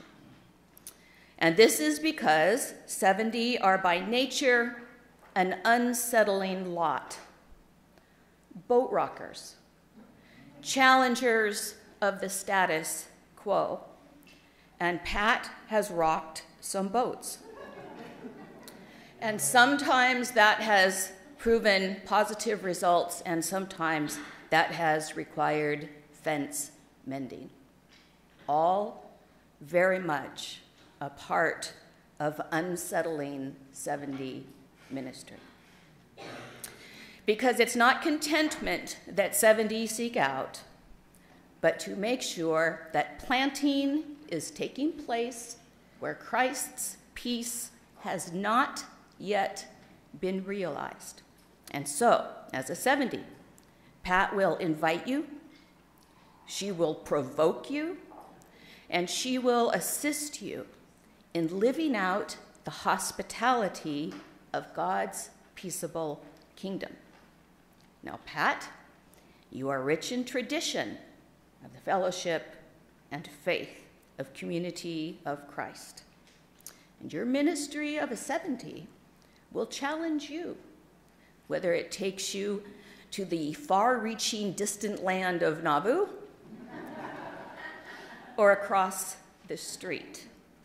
Your call is to take the blessing of Christ's peace to bear for individuals, families, and communities. That's the call for each and every one of us, and Pat will make sure we hear it. And so you will be ordained and commissioned and sent forth to the ministry of 70 that is relevant in this time and place. For that's the mission of Jesus Christ. And it is to that mission you are called.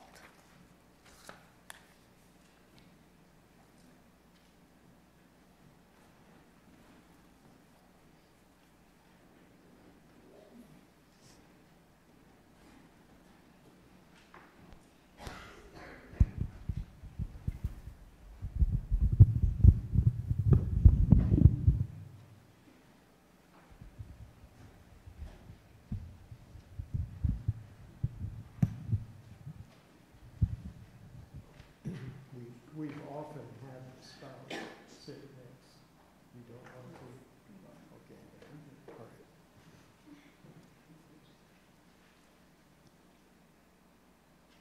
Gracious and inviting God, we spend these brief moments with you, my brother Robert and I, as we lay our hands upon the head of our sister, Pat Reeves, to ordain her to serve in the office and calling of 70 in the Community of Christ.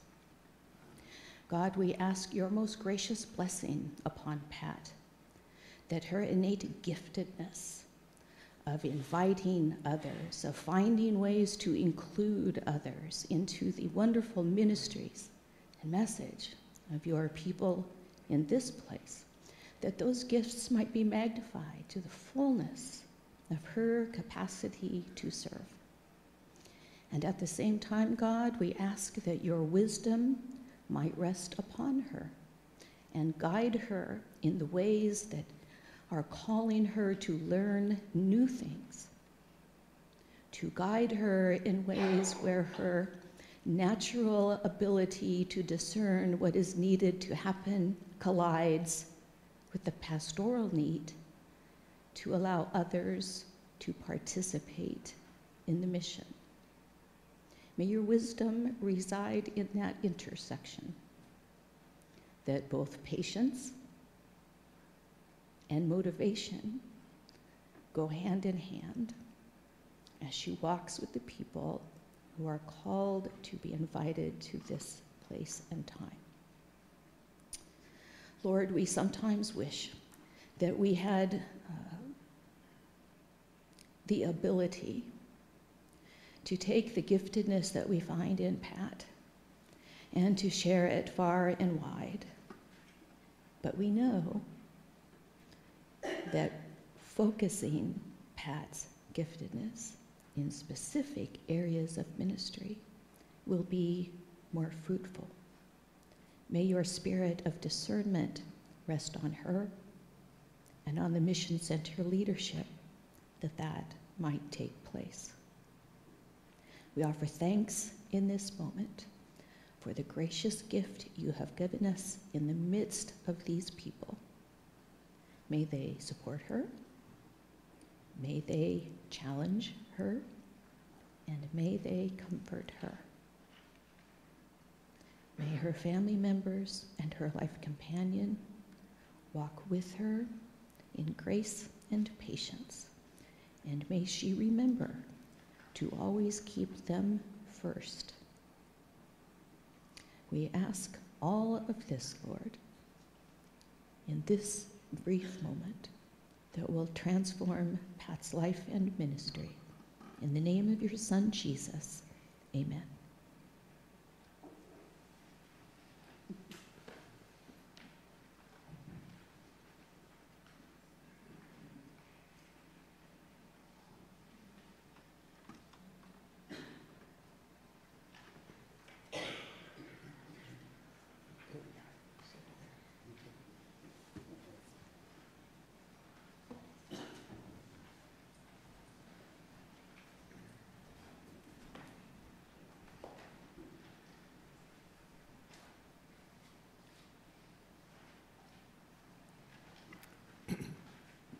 Dear Lord, send us more like Pat.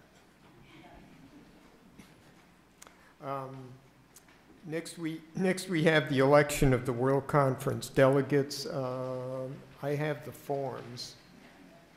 Oh, that's right, you put them on the podium. All right.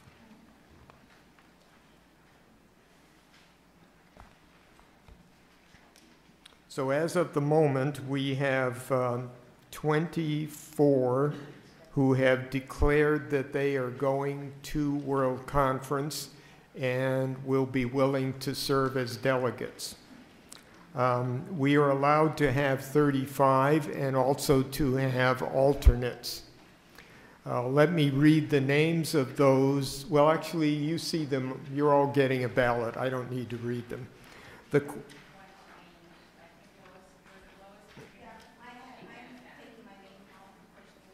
Okay, Lois DePrima is taking her name off, which brings us to 23.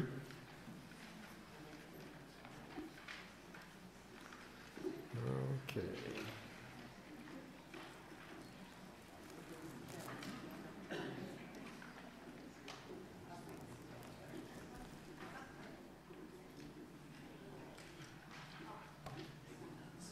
So, can I ask if there are any additional people who would like to be on this list? We don't need somebody else to nominate them necessarily. I think this is a little different procedure. Pat? Okay, Pat Reeves.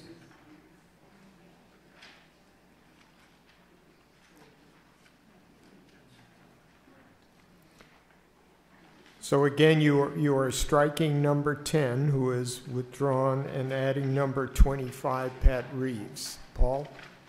I'd like to Okay. Paul Lindbergh is number 26. Well, yeah, okay. Sure. So to repeat, strike number 10, Lois DePrima, and add in number 25, which is the 24th now, but on line 25, add Pat Reeves, and on line 26, Paul Lindbergh. Are there any additional?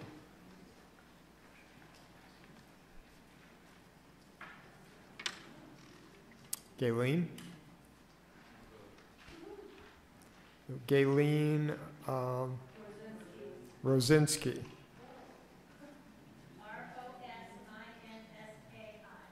Rosinski. Thank you very much. Galen. Might as well spell that too. Gaelane. I'm so glad you spelled it. Are there any additional? Tom Durgan wishes to be added on line 28. Durgin. Tom Durgan on line 28. Are there any additional? All right. Seeing that we only have 27 names on the list, 1 through... Yes? I have a question. Yes. If we haven't got our delegation full, can we add someone at that time? We can't, but I can. No, I believe that I am able to add people at a later time.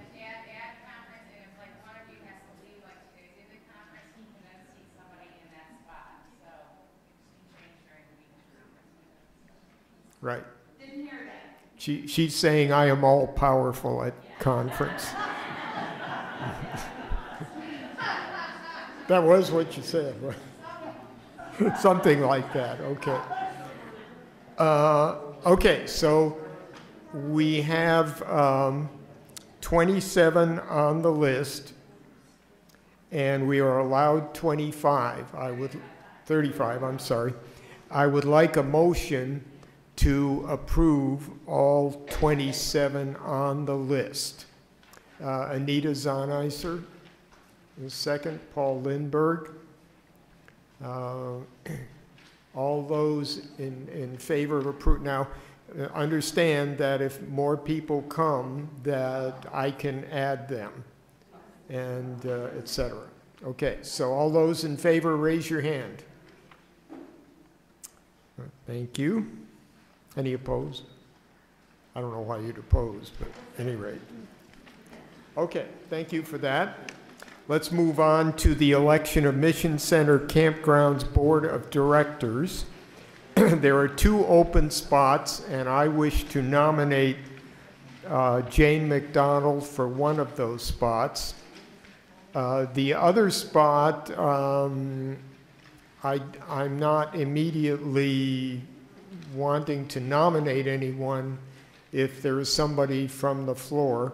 Kind of thought it would be nice if somebody from Cedar Rapids was on it. Well, Brenda is, as Youth Ministries Chair. But at any rate, is there a nomination from the floor for somebody who would serve on the Campgrounds Board of Directors? This body approves or manages the 2 campgrounds for the benefit of the Mission Center. So they become the body that helps in times when there are serious needs, that approves their budgets, that consults on major building programs and things of that sort. So was there a nomination? Deb? I'd like to nominate Randy Reed. Okay. Randy has been nominated and declined. Jude? Mark Parrott has been nominated. He looks like the deer in the headlight, but nevertheless, he's not objecting. Okay. Are there any further nominations?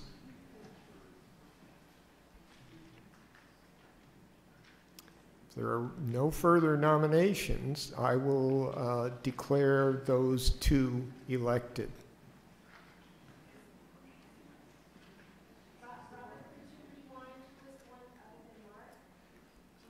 Jane McDonald.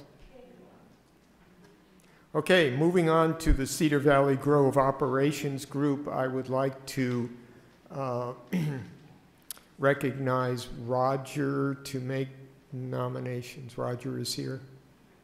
Because, yes, I think you consulted with Scott and Kent about this. No? Kent, would you like to make the nominate? Do you know who the... All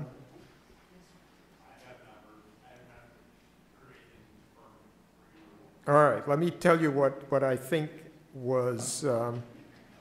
who are we missing? Michaela and Ian were missing, and I thought there was an indication they had both expressed a willingness to continue.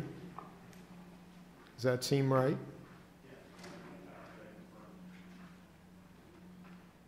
Okay, so we will put Michaela Martin and Ian Chestnut as nominated, and it is fine to nominate other people from the floor. I would nominate Julie Rosinski. We can't have an easy name like the rest of us. All right, I can do that. I'm competent now. Gaelane Rosinski.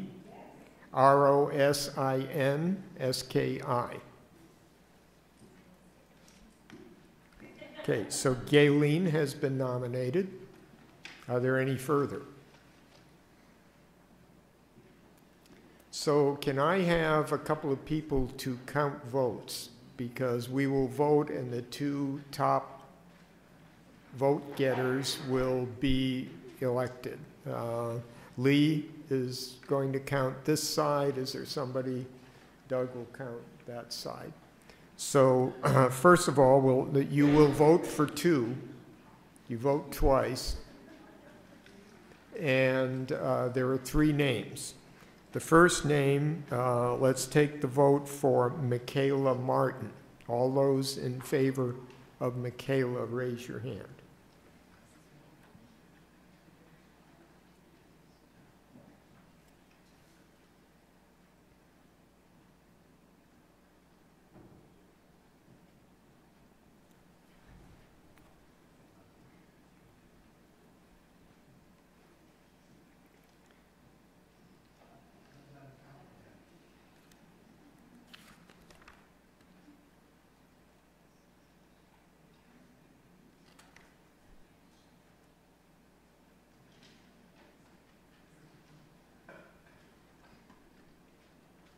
Okay, let's take the vote for Ian Chestnut.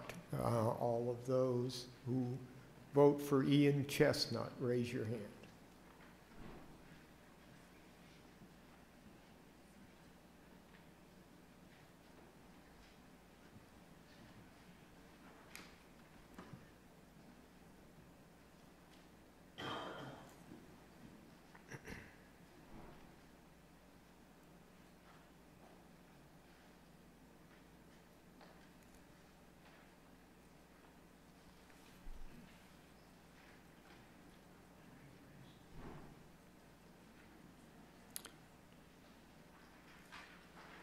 All right, let's take the vote for Gayleen Rosinski.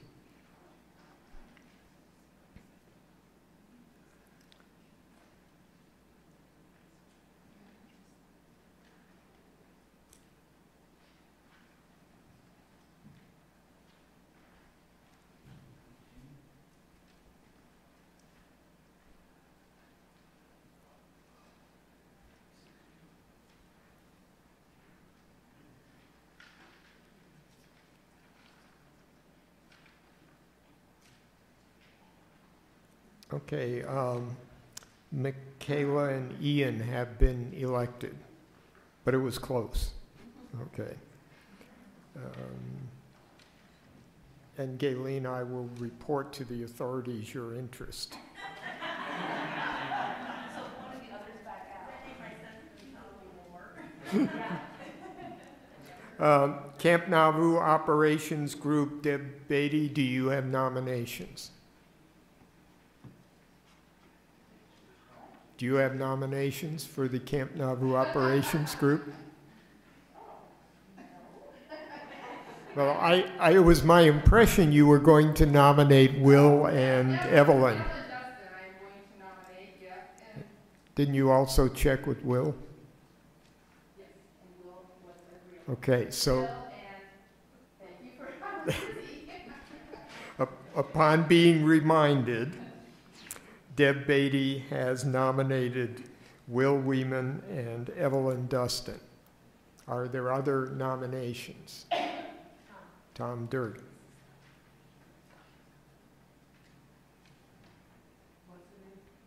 Tom Durgan, D-U-R-G-A-N, right? G-I-N. Did I get it right the first time and wrong the second? Yeah. Okay, any more nominations for the Camp Nauvoo Operations Group? Lee, are you nominating someone? You're going to count. Okay. So we have three, yes. Will Weeman, Evelyn Dustin, and Tom Durgan. Will Evelyn be honest since she's part of your... No. No. Evelyn was appointed to fill a vacancy, and then that term ran out. I just have a question. Yes. On all of these, do they need to be members of the church in order to serve in this capacity? Do they need to be over 18? Do they need to be over 18?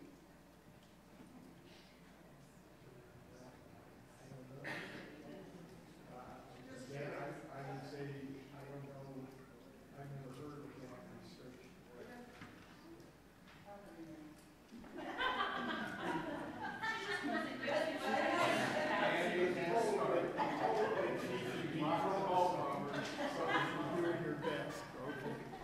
All right, let's vote for Will Weeman. All those, again, 2 votes, 3 candidates.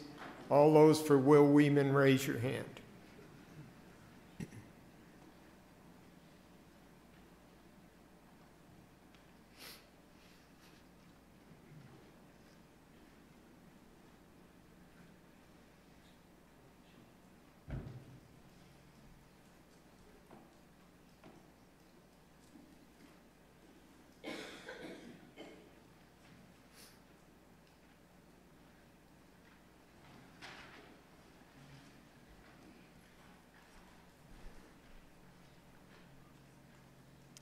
Okay, will all those who wish to vote for Evelyn Dustin raise your hands?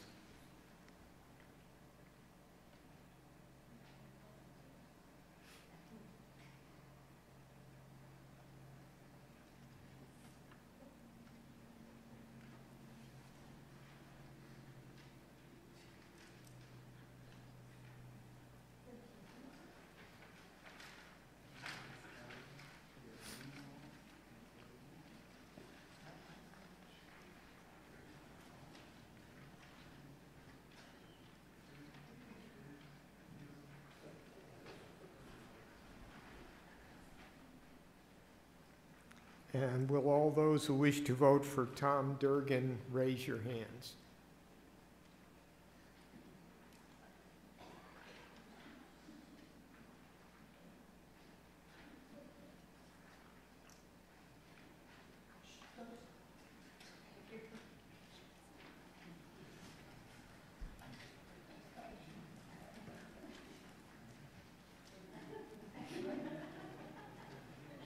15.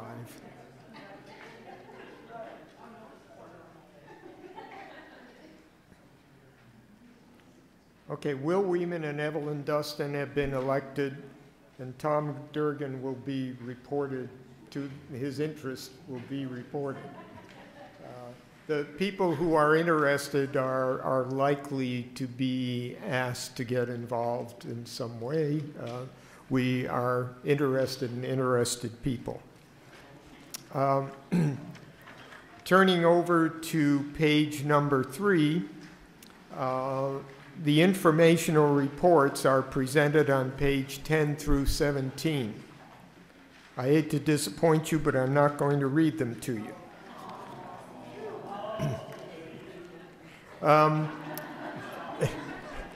Well, I could if you wanted. Okay. If there is one of them you would like addressed, please say so, and we'll provide a guard for you when you leave so that the... No, I'm just kidding. Can we have a motion to approve the Camp Nauvoo audited financial report? What this is on pages 18 through 20. This is the report for 2017. Because any of the numbers we have for 18 is not finished. 17 is finished. It's been sent to the auditor. This is a World Church auditor, and the auditor has approved it, and there's a letter, but we need you to approve it. Is there a motion to approve the Camp Nauvoo 2017 audited financial?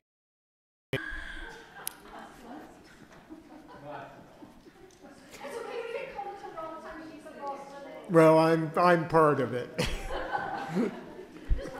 Okay, Linda Hardy has moved. Is there a second? Brenda seconds. They do that to torment me. Yeah. All those in favor, raise your hand. Any opposed?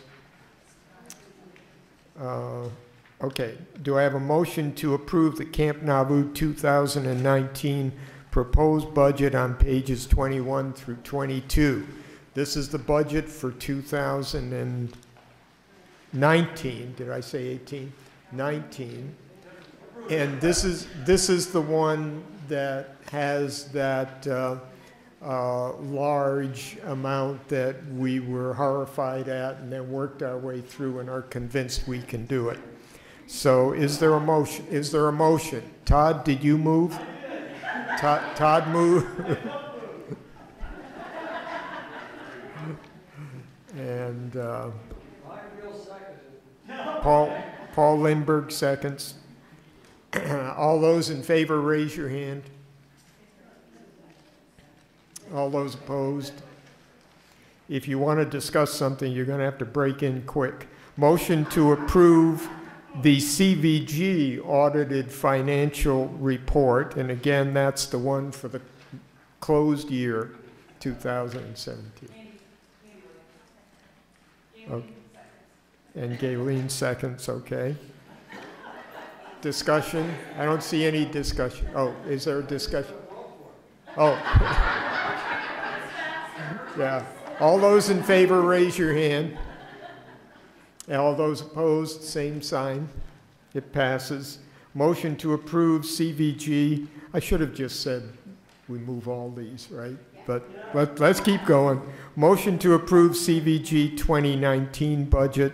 We didn't really discuss it, but it's been approved by the operating group and the campground board both. And Anita moves. And who seconds? Brenda seconds. All those in favor, raise your hand. All those opposed, the same sign. It passes. Motion to approve Mission Center. This is the Mission Center now, not the campgrounds. 2017 audited financial report, same process. Does anybody move that? Mandy, not say Mindy. Mandy. Yeah, well, we're working on it. And second? Lois. Okay. All those in favor, raise your hand. Okay, next is a motion to approve the 2019 proposed budget. You will remember that what I did was to talk about the reduction in the overall expenses, a little bit of realistic belt tightening, etc. And so if somebody would move to approve that, Paul Lindbergh, Jared Poplet seconds. Now questions? Okay.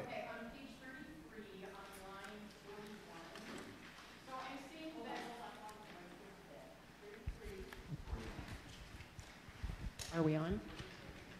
So page 33 on line 41. So I'm seeing, if I'm reading this right, that the 2018 budget was 550, that we actually spent 1,019. Why are we then budgeting 550 again?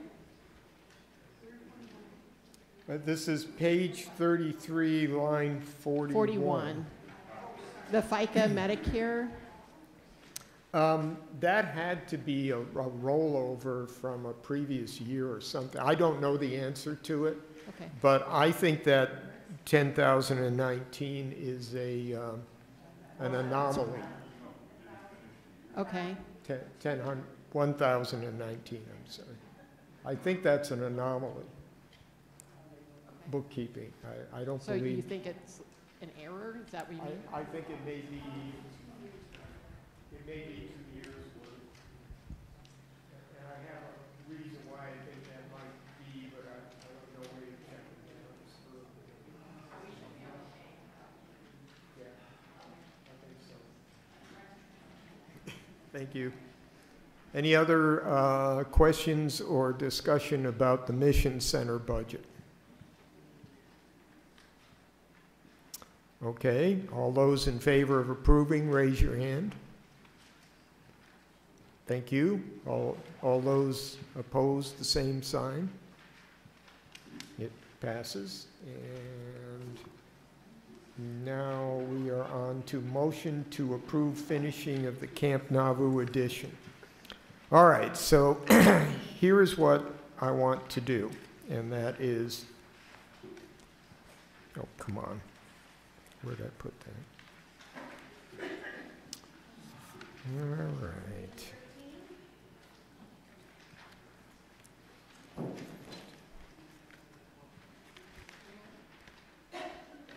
All right, I've got that buried in here somewhere, but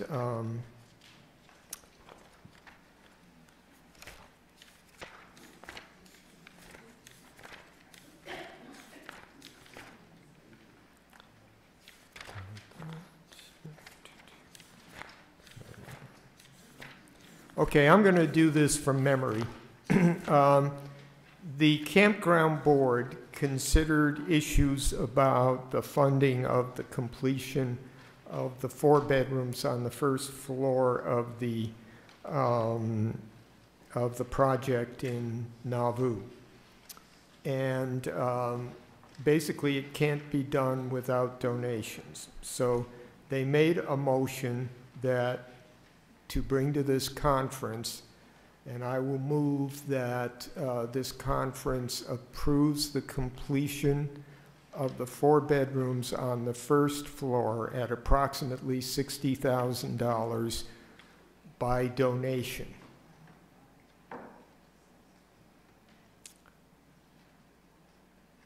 Obviously, if we pass this, we are saying we are in favor of a fundraising campaign, and if the funds are raised, of using it to complete the 4 bedrooms on the first floor.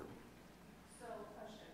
If you do this fundraising campaign and cannot come up with funds, you're not going, are you still going to try to finish this with other funds, or you want to? Sure. Is there a second? Mark seconds.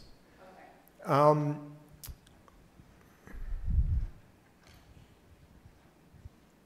I will tell you what will likely happen if the funds do not come in to that amount, and maybe that will help. it's possible that we would finish those 4 bedrooms using lower grade materials and volunteer labor, if we could get enough to be able to do that, which would be quite a bit less. We've been using paid labor to do, and we've been using what I think are pretty high grade materials, and that's part of why the 60,000. So, yeah. If you're not in favor of this stage going on, then you should vote against this. And I also think that you should, if you vote for it, I would expect you would be saying that you would contribute something. Now, you may think I'm wrong with this, but on the other hand, let me tell you why I'm saying this, and that is the campground board needs some idea about whether this is going to fly or not at some point. Okay, so I really have no idea how this vote is going to turn out. And when you vote, I'm going to turn around. I don't want to know who votes which way. But it's very important information. So if you want this to happen and you're intending to contribute something, vote for it. Now, were there more questions? Anita? Paul's got the mic. Okay. Say you got in this fundraiser, you got 30,000 that would finish 2 of them. Would you do that? We could. That would be a decision I think the campground board would need to make. I mean, I think there are some economies of doing them all the same way, and likely, if we got 30,000, likely we would use lower grade materials. Well, what if you stayed with higher grade material and you got the volunteers that help finish it? So that it matches all the way through. Yeah, the biggest issue is the hardwood floors, which are reasonably expensive but last forever. Yes, that's correct. Your great-grandchildren will still use them. So, that really has to be done with a professional crew. Okay. And it takes a fair amount of time.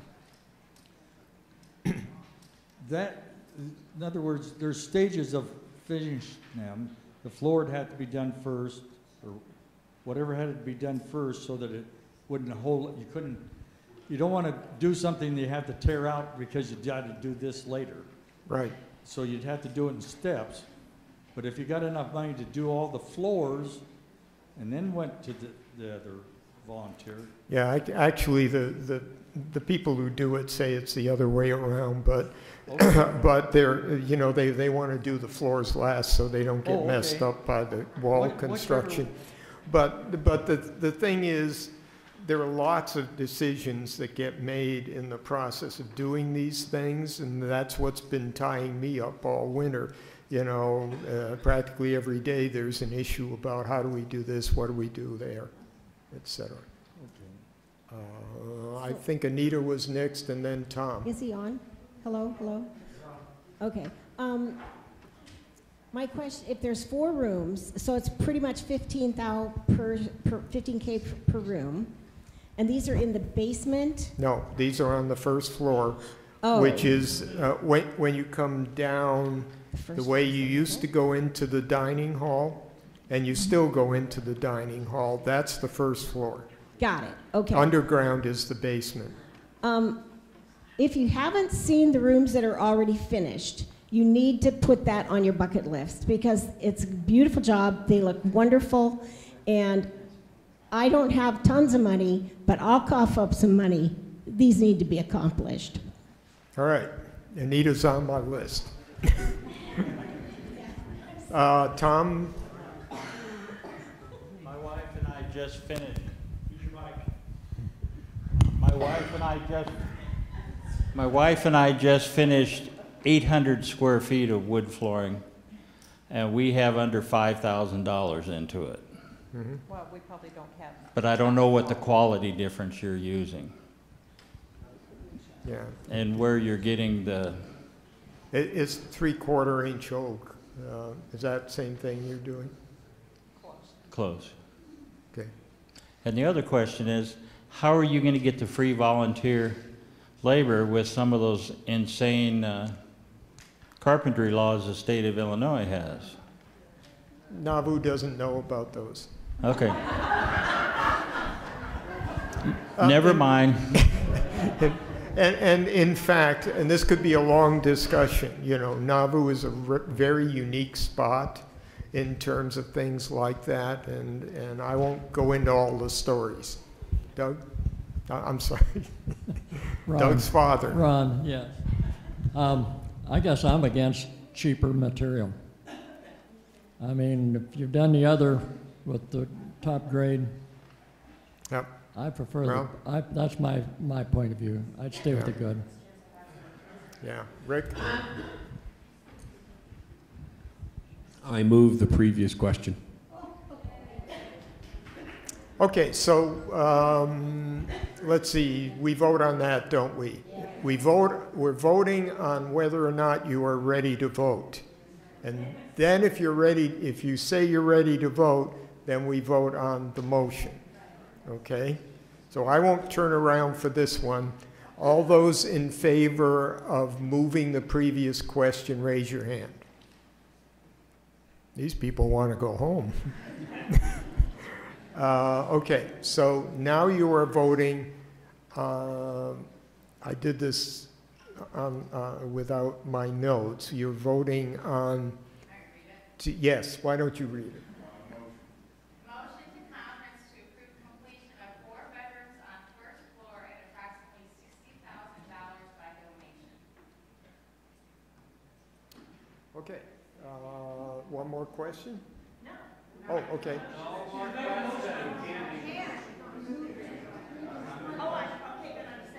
Yeah, we have to vote on this because we said we were ready to vote. You didn't ask for those who... I didn't ask for those opposed? Oh, okay. You asked for who voted, who wants to vote, and then you didn't ask who doesn't want to vote. Oh, who doesn't want to vote now? Okay, thank you. Robert is corrected.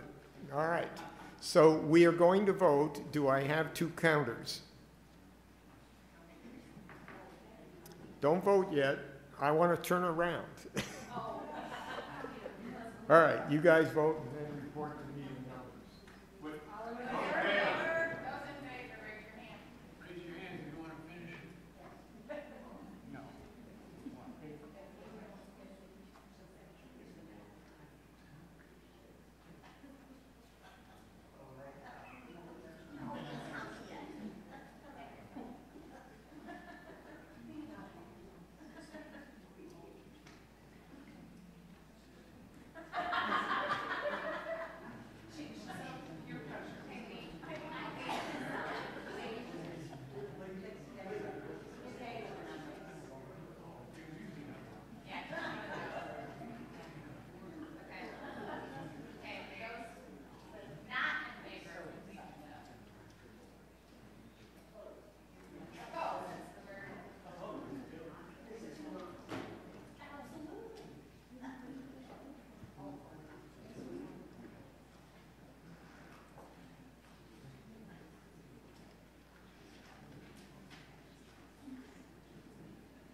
Okay.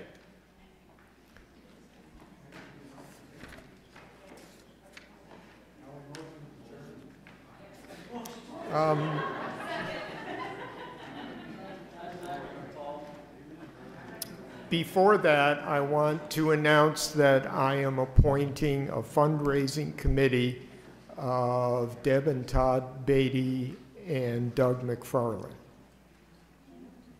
Okay. I don't think we voted on it. Sure you did. Who do we make the check out to, and to whom does it go in case people want to divest themselves of money today?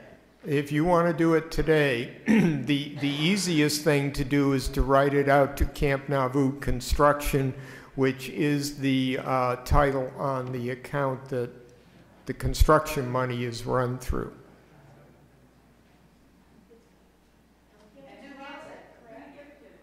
Comes to me eventually, but you can give it to any of the committee, and they'll get it to me. New business? Do we allow new business at this point? What? Motion to adjourn? Pick one. Second? All those in favor? All those in favor, start singing hymn number 636. What? First verse only? I'm okay. Do we have it projected? Hymn number 636. It's up there. Okay. Is somebody playing for us, or how does that work?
Prayer. Is she here?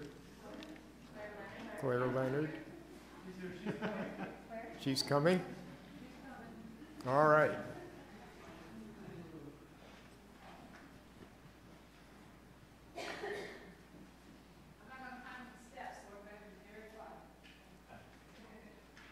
Our dear Heavenly Father, we have gathered here to do the work of this congregation and this whole congregation, Mission Center Conference congregations.